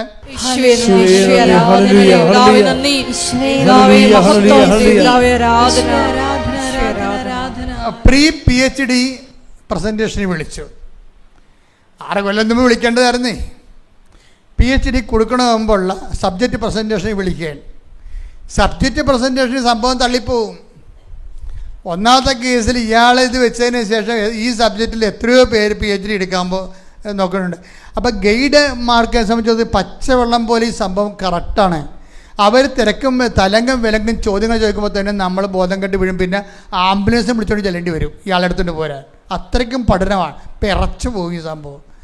വിറച്ചു പോകുമ്പോൾ ഇയാൾക്ക് തോന്നി, ഏതായാലും പ്രസൻറ്റേഷനിൽ വിളിച്ചിട്ടുണ്ട്, ഇനി എന്താ മാർഗം? അവരെന്തെന്നാ ചോദിക്കും? എന്നെ വാക്കുമുട്ടിക്കുമോ? ഞാനവിടെ വിറച്ച് തല്ലി വീഴുമോ? വേർത്തൊലിക്കുമോ? ഒരു പിടിയില്ല. പക്ഷെ ഒരു കാര്യം സത്യമാണ്. എന്താ കാര്യം? ഇയാൾ പണ്ട് അന്ധവിശ്വാസം എന്ന് വിളിച്ചിരുന്ന സാധനമുണ്ട്. പണ്ട് ഉപ്പിടുന്ന കാര്യം പറയുമ്പോൾ പുള്ളിക്ക് പറയും, അതൊക്കെ അന്ധവിശ്വാസികൾ ചെയ്യണ പരിപാടിയല്ലേ എന്ന് പറയണ. പ്രൊഫസർ പറഞ്ഞുകൊണ്ടിരുന്നതാണ്. ഉപ്പിടുന്ന് കൊടുത്തു വിടും, പക്ഷേ ഉപ്പ് വീട്ടിൽ തന്നെ ഇരിക്കും. കാര്യം എന്താണ്? ഇതൊക്കെ ഞാൻ കൊണ്ട് വല്ലയിടത്തൊക്കെ ഉപ്പിട്ട് കഴിഞ്ഞാൽ അത് അന്ധവിശ്വാസം എന്ന് പറയത്തില്ലേ?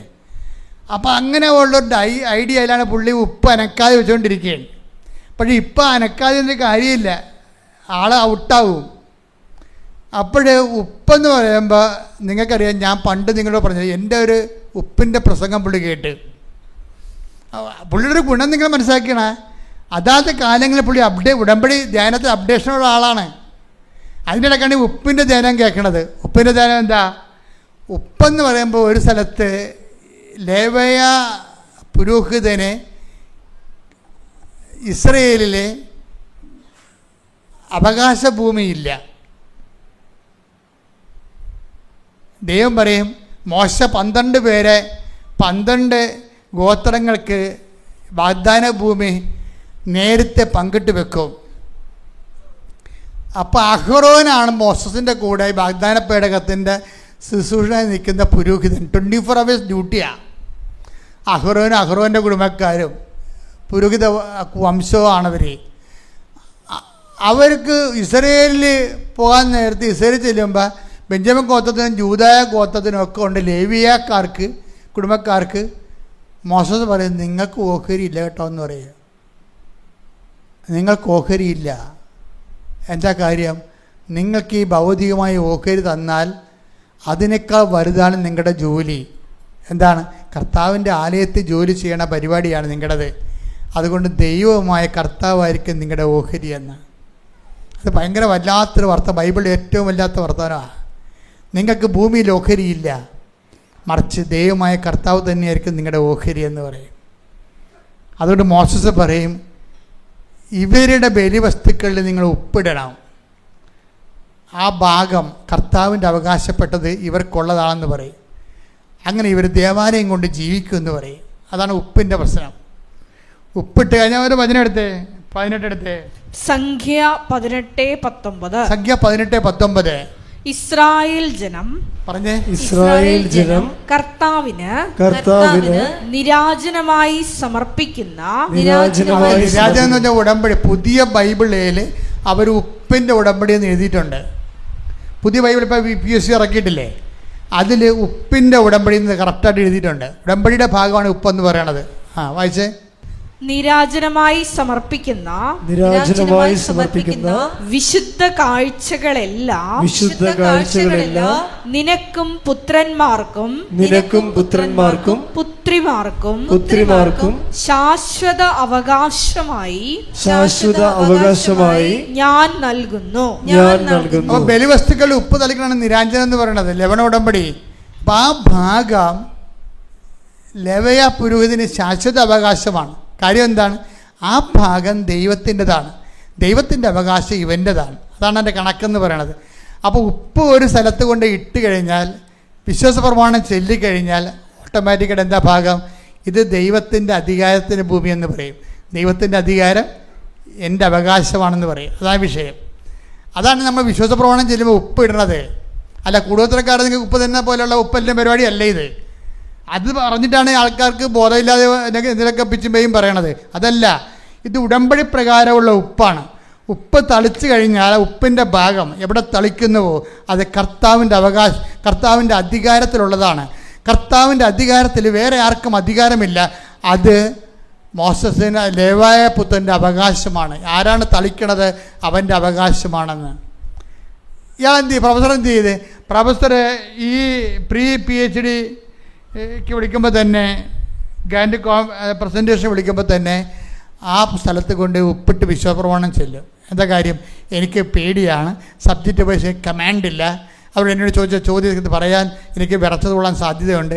അതുകൊണ്ട് ഇത് നിൻ്റെതാണ്, നോട്ട് ബൈ മെറിറ്റ്. എൻ്റെ മെറിറ്റല്ല, നിൻ്റെ കഴിവാണ്, നിൻ്റെ അധികാരത്തിലുള്ളതാണ്, അതെൻ്റെ അവകാശമാണ്.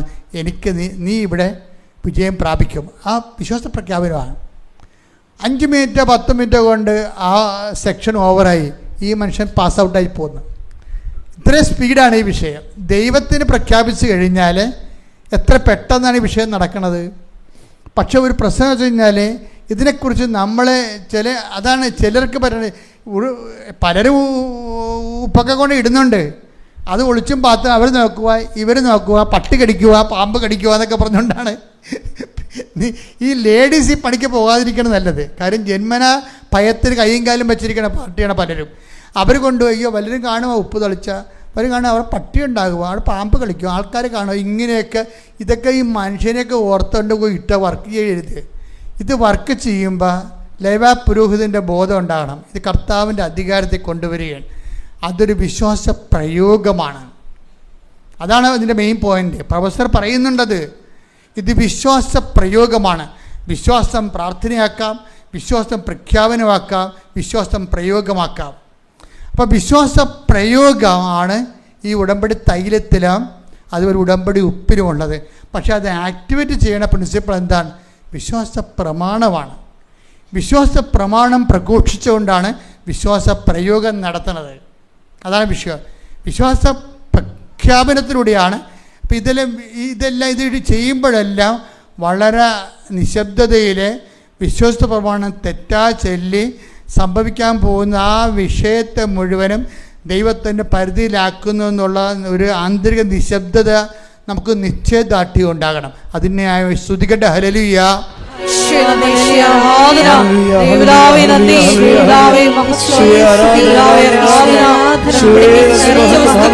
വിശ്വാസത്തോടെ പ്രയോഗിച്ചുകൊണ്ട് സാക്ഷികളാകുവാൻ ഈ ആരാധനയിലൂടെ ഞങ്ങൾ അഭിഷേകം ചെയ്യണമേ.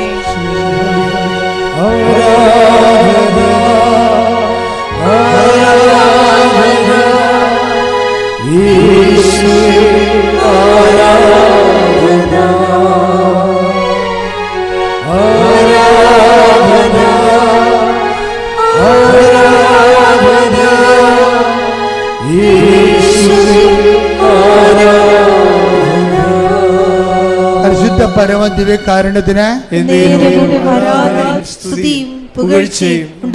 അപ്പൊ ചില സ്ഥലങ്ങളെ എക്സ്ട്രാ എനർജി ആവശ്യമുണ്ടാകും.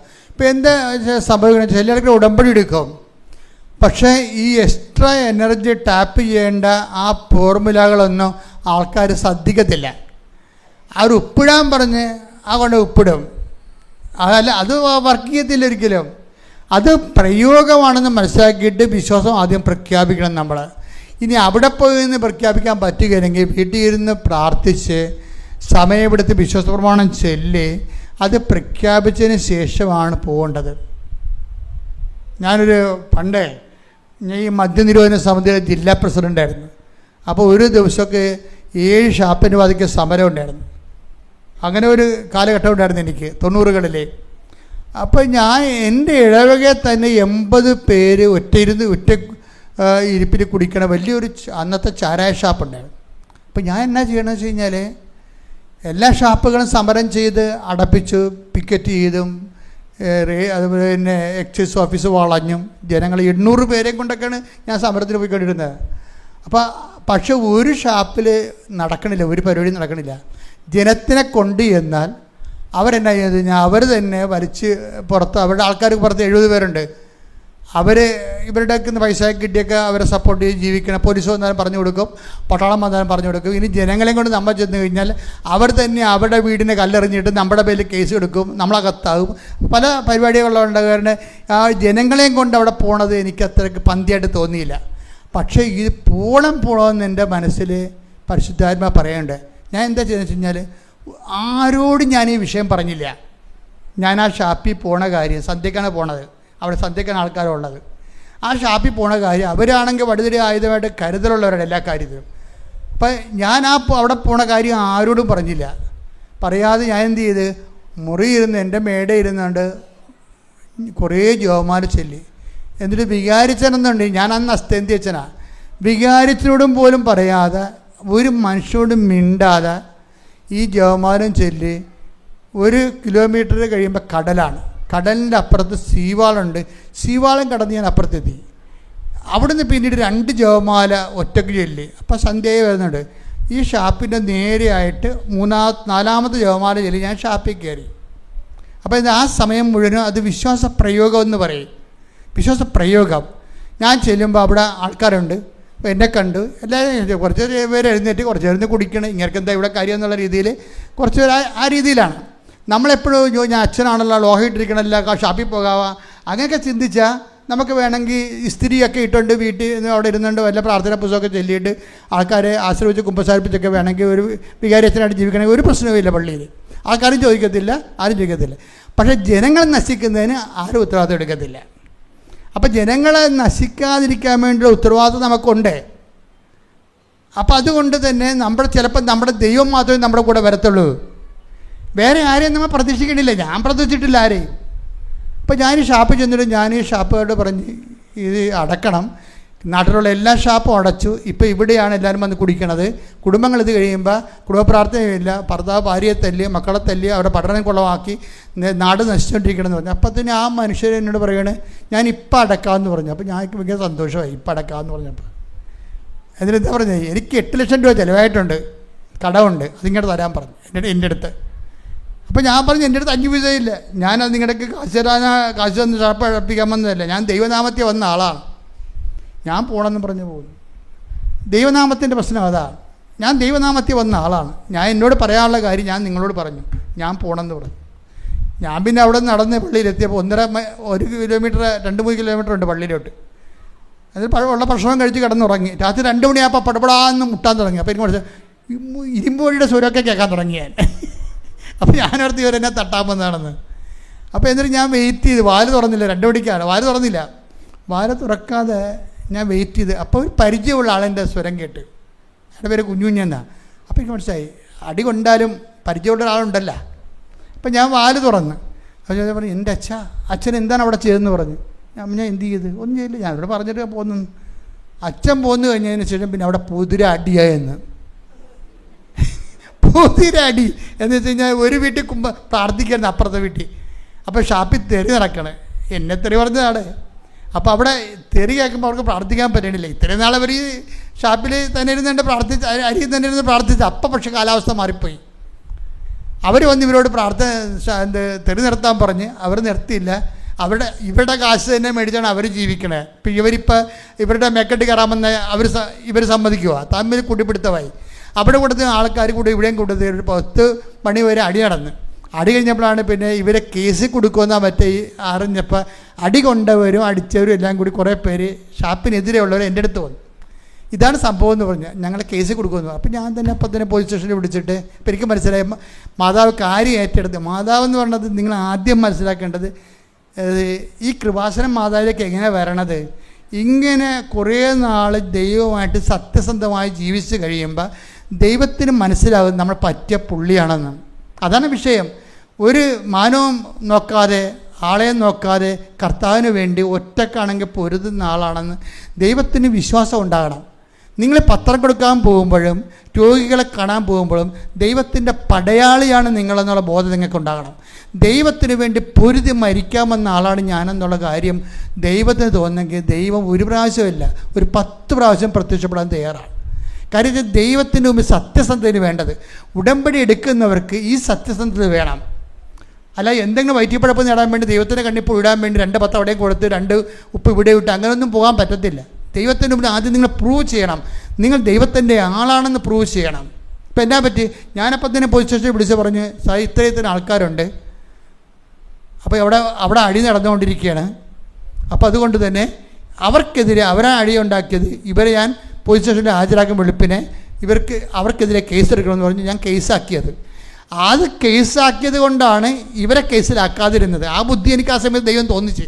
രാത്രി 2 മണിയാണെങ്കിലും ആ സമയത്ത് വർക്കൗട്ട് ചെയ്ത് അങ്ങനെ വന്നപ്പോൾ എന്നാ വേദി, പിറ്റേ ദിവസം ഞാൻ കുർബാനം കഴിഞ്ഞിട്ട് ഞാൻ ഓടിപ്പോയി ഷാപ്പിൽ പോയിട്ട് അവിടെ ഉള്ള ആൾക്കാരെ കൂട്ടിയിട്ട് ഷാപ്പിന് 2 വാതിക്കലും ധർണ ഇരുത്തി 41 ദിവസം ആൾക്കാരിരുന്ന് 41 ദിവസം ആ സാധനം പൂട്ടിപ്പോയി. അപ്പോൾ ചില പൊരുതുകൾ വന്നു കഴിഞ്ഞാൽ തിന്മയുടെ ശക്തിക്കെതിരെ പൊരുതുമ്പോൾ ഇവിടുത്തെ ഏറ്റവും വലിയ ഒരു പ്രശ്നം എന്ന് പറയുന്നത് ആധ്യാത്മികത ഒരു പ്രാർത്ഥനാ വിഷയമായി പോയതാണ് ഏറ്റവും വലിയ പ്രശ്നം. എന്നിട്ട് കാശിന് കൊള്ളാത്ത കുറേ ജന്മങ്ങൾ വയറ്റിപ്പഴപ്പിന് വേണ്ടി ദൈവദിവസത്തെ കണ്ണീരിട്ട് നിൽക്കുന്ന ഒരു സമൂഹമായിട്ട് സഭ മാറുകയാണ്. ദാറ്റ് ഇസ് നീതിക്ക് വേണ്ടി പീഡകൾ അനുഭവിക്കുന്ന ഭാഗ്യവാന്മാർ അവിടെ ദൈവപുത്രൻ എന്ന് വിളിക്കപ്പെടും. ശ്രുതികട ഹല്ലേലൂയ.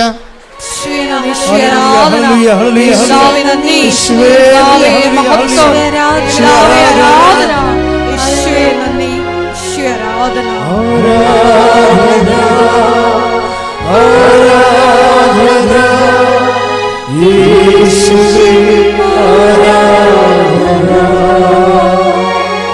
ആരാധന ആരാധന യേശുവേ ആരാധന. എല്ലാവരും എഴുന്നേൽക്കുക. പരിശുദ്ധ പരമ ദിവ്യ കാരുണ്യത്തിന് നേരവും ആരാധനയും സ്തുതിയും പുകഴ്ചയും ഉണ്ടായിരിക്കട്ടെ. പരിശുദ്ധ പരമ ദിവ്യ കാരുണ്യത്തിന് നേരവും ആരാധനയും സ്തുതിയും പുകഴ്ചയും ഉണ്ടായിരിക്കട്ടെ. നമുക്കെല്ലാവർക്കും കൃപാസനം പ്രത്യക്ഷീകരണ മധ്യസ്ഥ പ്രാർത്ഥന ഏറ്റുചൊല്ലി പ്രാർത്ഥിക്കാം. അമ്മേ പരിശുദ്ധ അമ്മേ, അമ്മേ പരിശുദ്ധ അമ്മേ, ദൈവമാതാവേ, ദൈവമാതാവേ, കൃപാസനത്തിലൂടെ ഞങ്ങൾക്കും ഞങ്ങളുടെ ദേശത്തിനും അമ്മ മധ്യസ്ഥം തേടി തന്ന എല്ലാ അനുഗ്രഹങ്ങൾക്കും കൃപകൾക്കും ഞങ്ങളിപ്പോൾ ഹൃദയം നിറഞ്ഞ നന്ദി പറയുന്നു. സ്തുതിച്ചു പ്രാർത്ഥിക്കാം. ഹല്ലേലൂയ ഹല്ലേലൂയ. നാളിതുവരെ ഞങ്ങൾക്ക് ലഭിച്ച എല്ലാ കൃപകൾക്കും അനുഗ്രഹങ്ങൾക്കും നന്ദി പറയുന്നു. Hallelujah hallelujah. മഹത്വം മഹത്വം. ആരാധന ആരാധന. ദൈവപിതാവേ നന്ദി. പിതാവേ മഹത്വം. ദൈവപിതാവേ ആരാധന.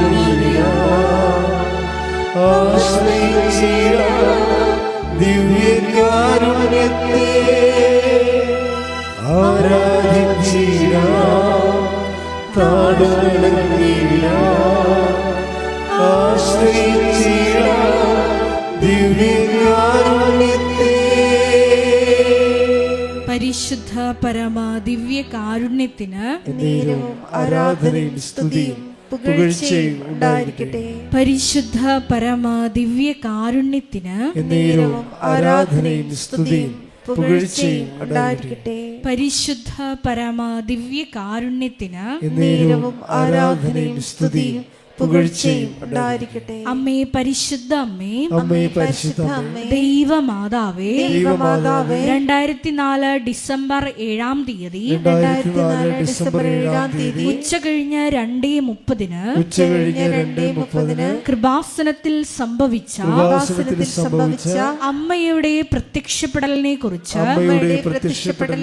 തിരുസഭയ്ക്ക് സമർപ്പിച്ചിരിക്കുന്ന പഠനരേഖകളുടെ മേൽ വസ്തുനിഷ്ഠവും ദൈവശാസ്ത്ര വിധി പ്രകാരമുള്ളതുമായ അന്വേഷണ പഠനങ്ങൾ നടത്തി ആ പ്രത്യക്ഷപ്പെടലിലൂടെ പ്രകടമായ ദൈവമാതാവിന്റെ പ്രത്യേക കരുതലും സംരക്ഷണവും വെളിപ്പെടുത്തുന്ന പീഡിതരുടെ ആശ്വാസവും പ്രവാചകന്മാരുടെ രാജ്ഞിയും വാഗ്ദാനത്തിന്റെ പേടകവും പ്രപഞ്ച പ്രകൃതിയുടെ മാതാവുമായ പരിശുദ്ധ അമ്മയുടെ ഭക്തി തിരുസഭയിൽ കൂടുതൽ പ്രചരിച്ച്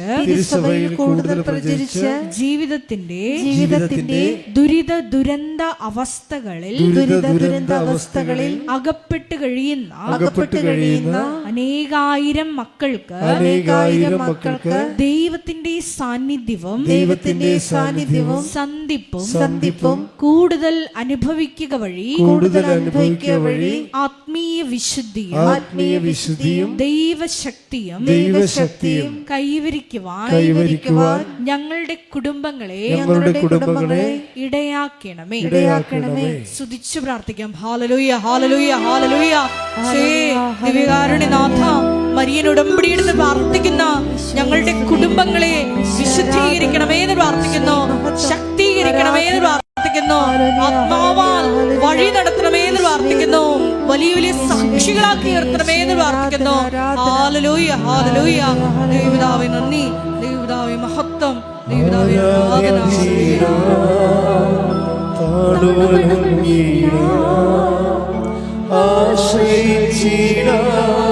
ദിവ്യകാരുണ്യത്തെ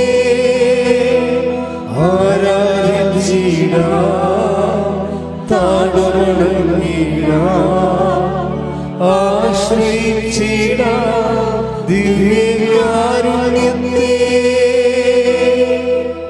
പരിശുദ്ധ പരമ ദിവ്യ കാരുണ്യത്തിന് നേരവും ആരാധനയും സ്തുതിയും പുകഴ്ചയും ഉണ്ടായിരിക്കട്ടെ. പരിശുദ്ധ പരമ ദിവ്യ കാരുണ്യത്തിന് നേരവും ആരാധനയും സ്തുതിയും പുകഴ്ചയും ഉണ്ടായിരിക്കട്ടെ.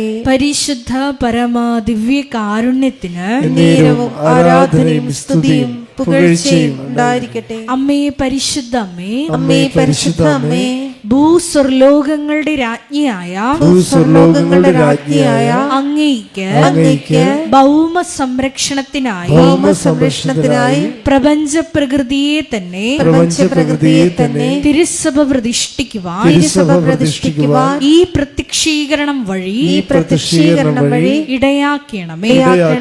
പരിശുദ്ധ അമ്മേ, ജപമാല മാതാവേ, സകല കൃപാസനം പ്രാർത്ഥനകളോടും ചേർത്ത് ഞങ്ങളിപ്പോൾ പ്രാർത്ഥിക്കുന്ന ഈ സമൂഹത്തിന്റെ പ്രത്യേക നിയോഗങ്ങളും മൗനമായിട്ട് നമ്മുടെ വ്യക്തിപരമായ പ്രാർത്ഥനാ വിഷയങ്ങളും സമാനമായിട്ടുള്ള ജീവിത ദുരിതങ്ങളിലൂടെ കടന്നു പോകുന്ന മക്കളെയും കൃപാസനത്തിൽ ജീവനോടെ പ്രത്യക്ഷയായ ദൈവമാതാവിൻ്റെ മധ്യസ്ഥയിൽ ദിവ്യകാരുണ്യ സന്നിധിയിൽ സമർപ്പിച്ച് നമുക്കൊരു നിമിഷം പ്രാർത്ഥിക്കാം.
അമ്മയുടെ പ്രത്യക്ഷീകരണത്തിന്റെ ഈ അനുഗ്രഹവേളയിൽ ഞങ്ങൾക്ക് സാധിച്ചു തരുവാൻ കനിയണമേ. ആമേൻ. സ്തുതിച്ചു പ്രാർത്ഥിക്കാം. ഹല്ലേലൂയ, ഹല്ലേലൂയ, ഹല്ലേലൂയ.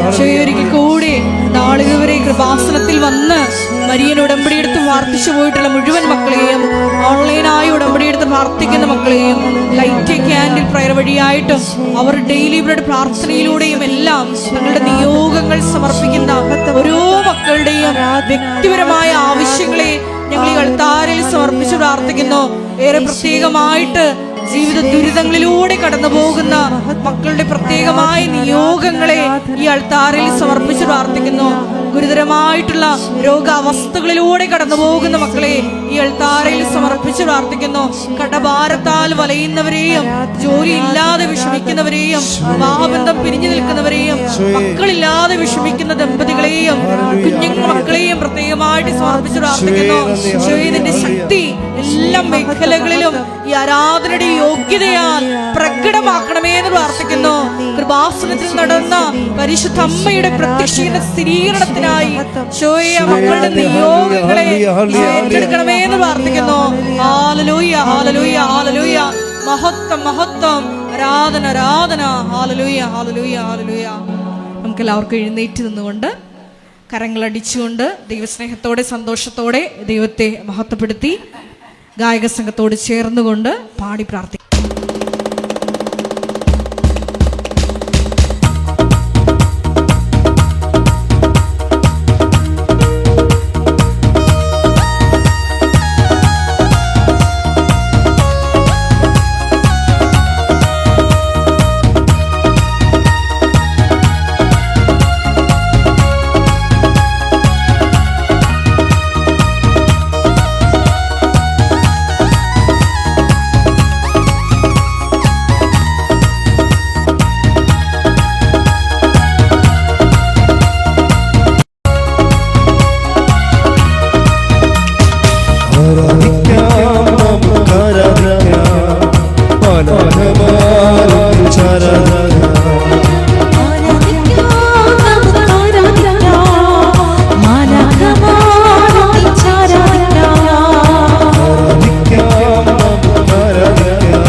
ആദ്യ സഭവാളിൻ മുൻപിൽ ധീരതയോടെ ഹല്ലേലൂയ ഗീതം പാടി ആരാധിച്ചവോ.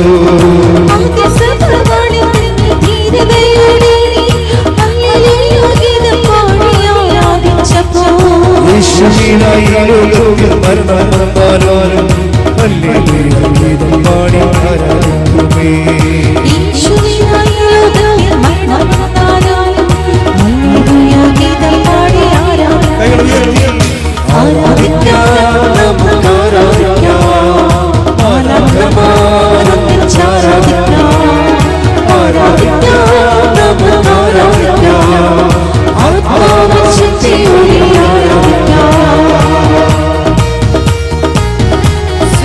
പ്രാർത്ഥിക്കാം. ദേവതാവേ നന്ദി, ദേവതാവേ മഹത്വം, ദേവതാവേ ആരാധന, ഈശോയെ നന്ദി, ഈശോയെ ആരാധന, ഈശോയെ മഹത്വം.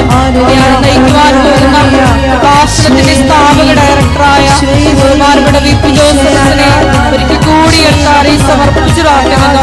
ഈശോയെ ആരാധനയുടെ നീളം അവരോട് സംസാരിക്കണമേ എന്ന് പ്രാർത്ഥിക്കുന്നു. വചനം നൽകണമേ എന്ന് പ്രാർത്ഥിക്കുന്നു. അടയാളം നൽകണമേ എന്ന് പ്രാർത്ഥിക്കുന്നു. ഈശോയെ നന്ദി, ഈശോയെ ആരാധന, ദേവതാവേ നന്ദി.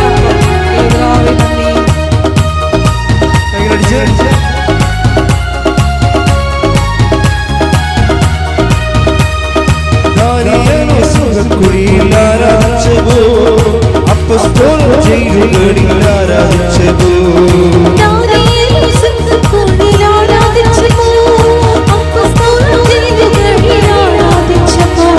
ദൈവജനം നൃത്തം ചെന്തി ആരാധിച്ചവോ. കഷ്ടതയെ ആരാധിക്കുന്നു.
രാഷ്ട്രങ്ങൾ തമ്മിലുള്ള സമാധാനം നിലനിർത്തുവാൻ ആവശ്യമായിട്ടുള്ള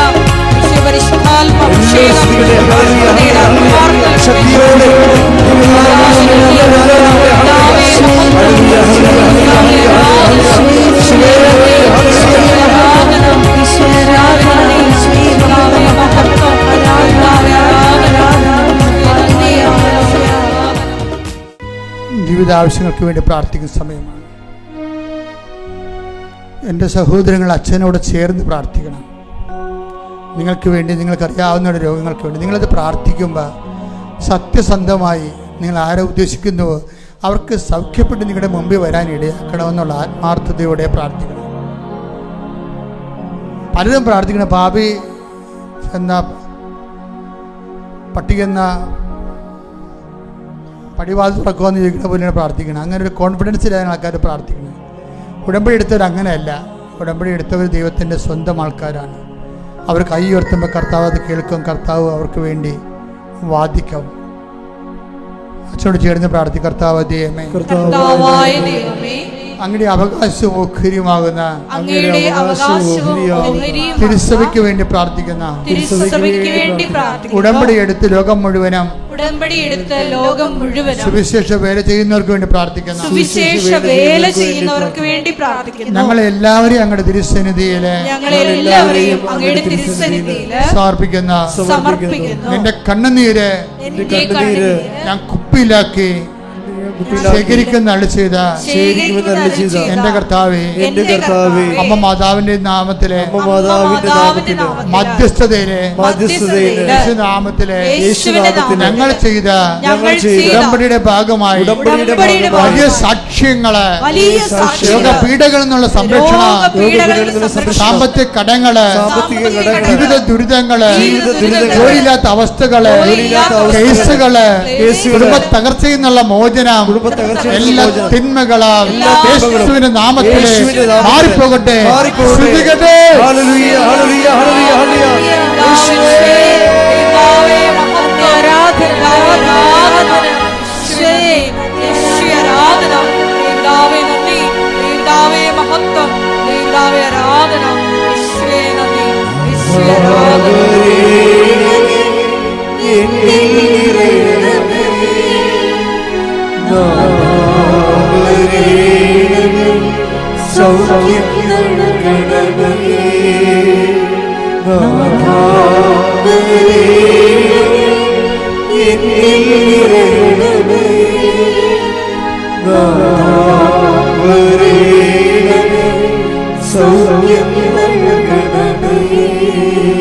മുട്ടനിക്കുക.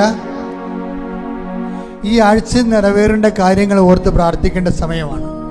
ജോലിയാകാം, ചില രേഖകൾ കൈ കിട്ടുന്ന വിഷയമാകാം, കേസാകാം, ചിലപ്പോൾ കേസ് അനുകൂലമായി വിധിക്കുന്ന വിഷയമാകാം, സ്ഥല വിൽപ്പനയാകാം, ജപ്തി നടപടി നീങ്ങുന്ന കാര്യമാകാം, ജീവിതമാർഗം തുറന്നു കിട്ടുന്ന കാര്യമാകാം, വിസ പുതുക്കുന്ന കാര്യമാകാം, വിവാഹം ഒത്തുവരുന്ന കാര്യമാകാം, മക്കൾ ലഭിക്കുന്ന കാര്യമാകാം, പരീക്ഷയ്ക്ക് ഉന്നതമായ നിലവാരം പുലർത്തുന്ന പരീക്ഷാ വിജയത്തിൻ്റെ കാര്യമാണ്. മൗനമായി പ്രാർത്ഥിക്കട്ടെ.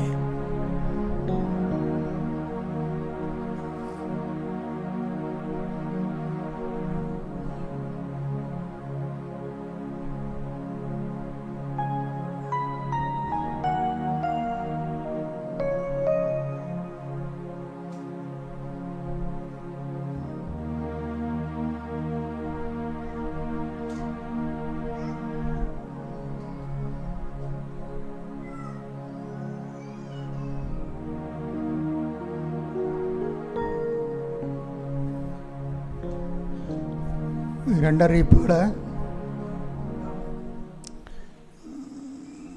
വലിയ വെള്ളിയാഴ്ച, ദുഃഖ വെള്ളിയാഴ്ച, വലിയ ശനിയാഴ്ച, ഉയർപ്പ് ഞായറാഴ്ച, ഈ 4 ദിവസങ്ങളിൽ കൃപാസനത്തിൽ യാതൊരു ശുശ്രൂഷ ഉണ്ടായിരിക്കുന്നതല്ല.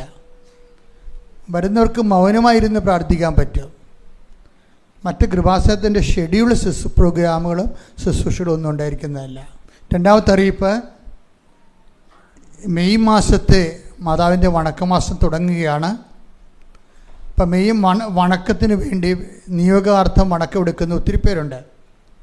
ഓരോ ദിവസവും ഉള്ള വണക്കം ഓരോരോ നിയോഗത്തിന് വേണ്ടി കാഴ്ചവെച്ചിട്ട് നേർച്ചയായി നടത്തുന്നവരുണ്ട്. അതിൻ്റെ രസീതുകൾ അടുത്ത ദിവസം മുതൽ നമ്മുടെ എല്ലാ കൗണ്ടറിലും വണക്കമാസത്തിൻ്റെ കൂപ്പണുകൾ ലഭിക്കുന്നതാണ്. നിങ്ങൾക്ക് വാങ്ങി നിങ്ങൾ നിയോഗം വെക്കുന്ന സമയം മുതൽ നിങ്ങൾക്ക് ആ വിഷയത്തിന് വേണ്ടി പ്രാർത്ഥിക്കാം, നിങ്ങളുടെ വണക്കം വരുന്നത് വരെ. സമാപനാശീർവാദത്തിനായി ശിരസ്സ് നമിക്കുക.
ദിവ്യകാരുണ്യമേ, എന്നുമെന്നും അങ്ങേക്ക് ആരാധന. ആമേൻ, ആമേൻ, ആവേ മരിയ, ആവേ, ആവേ, ആവേ മരിയ. സ്നേഹമുള്ളവരെ, പ്രധാനപ്പെട്ട അറിയിപ്പുകളാണ് ഈ സമയം നൽകുന്നത്. കൃപാസനത്തിൽ എല്ലാ ദിവസവും മരിയൻ ഉടമ്പടി എടുക്കാനും പുതുക്കാനുമുള്ള അവസരം ഉണ്ടായിരിക്കുന്നതാണ്. അതുപോലെ തന്നെ എല്ലാ ദിവസവും രാവിലെ 10:30 ഇംഗ്ലീഷ് മരിയൻ ഉടമ്പടി ക്ലാസ്സും ഉച്ചകഴിഞ്ഞ് 1:30 ഹിന്ദി മരിയൻ ഉടമ്പടി ക്ലാസ്സും രണ്ടാം ചൊവ്വാഴ്ചകളിൽ തമിഴ് മരിയൻ ഉടമ്പടി ക്ലാസ്സും രാവിലെ 10 മണിക്ക് ഉണ്ടായിരിക്കുന്നതാണ്. കൃപാസനത്തിൽ സമർപ്പണ ജീവിതം നയിക്കാൻ ആഗ്രഹിക്കുന്ന യുവതികൾ, +2 ഡിഗ്രി പാസ്സായ കുട്ടികൾ 82 81 29 75 11 എന്ന വാട്സപ്പ് നമ്പറിൽ ബന്ധപ്പെടുക. അതുമല്ലെങ്കിൽ apparitionmissionaries@gmail.com എന്ന ഇമെയിൽ അഡ്രസ്സിൽ കോൺടാക്റ്റ് ചെയ്യുക. കൃപാസനം പത്രം 23 ഭാഷകളിൽ ലഭ്യമാണ്. നിങ്ങൾ ആയിരിക്കുന്ന ഇടങ്ങളിൽ ഏത് ഭാഷ കൊടുത്താൽ ദൈവജനത്തിന് ഏറ്റവും പ്രയോജനകരമാകും എന്നുള്ള ഭാഷകളാണ് ഉടമ്പടി എടുക്കുന്ന സഹോദരങ്ങൾ വാങ്ങിച്ചുകൊണ്ട് പോകേണ്ടത് എന്നുള്ള കാര്യം സ്നേഹപൂർവ്വം ഓർമ്മപ്പെടുത്തുന്നു.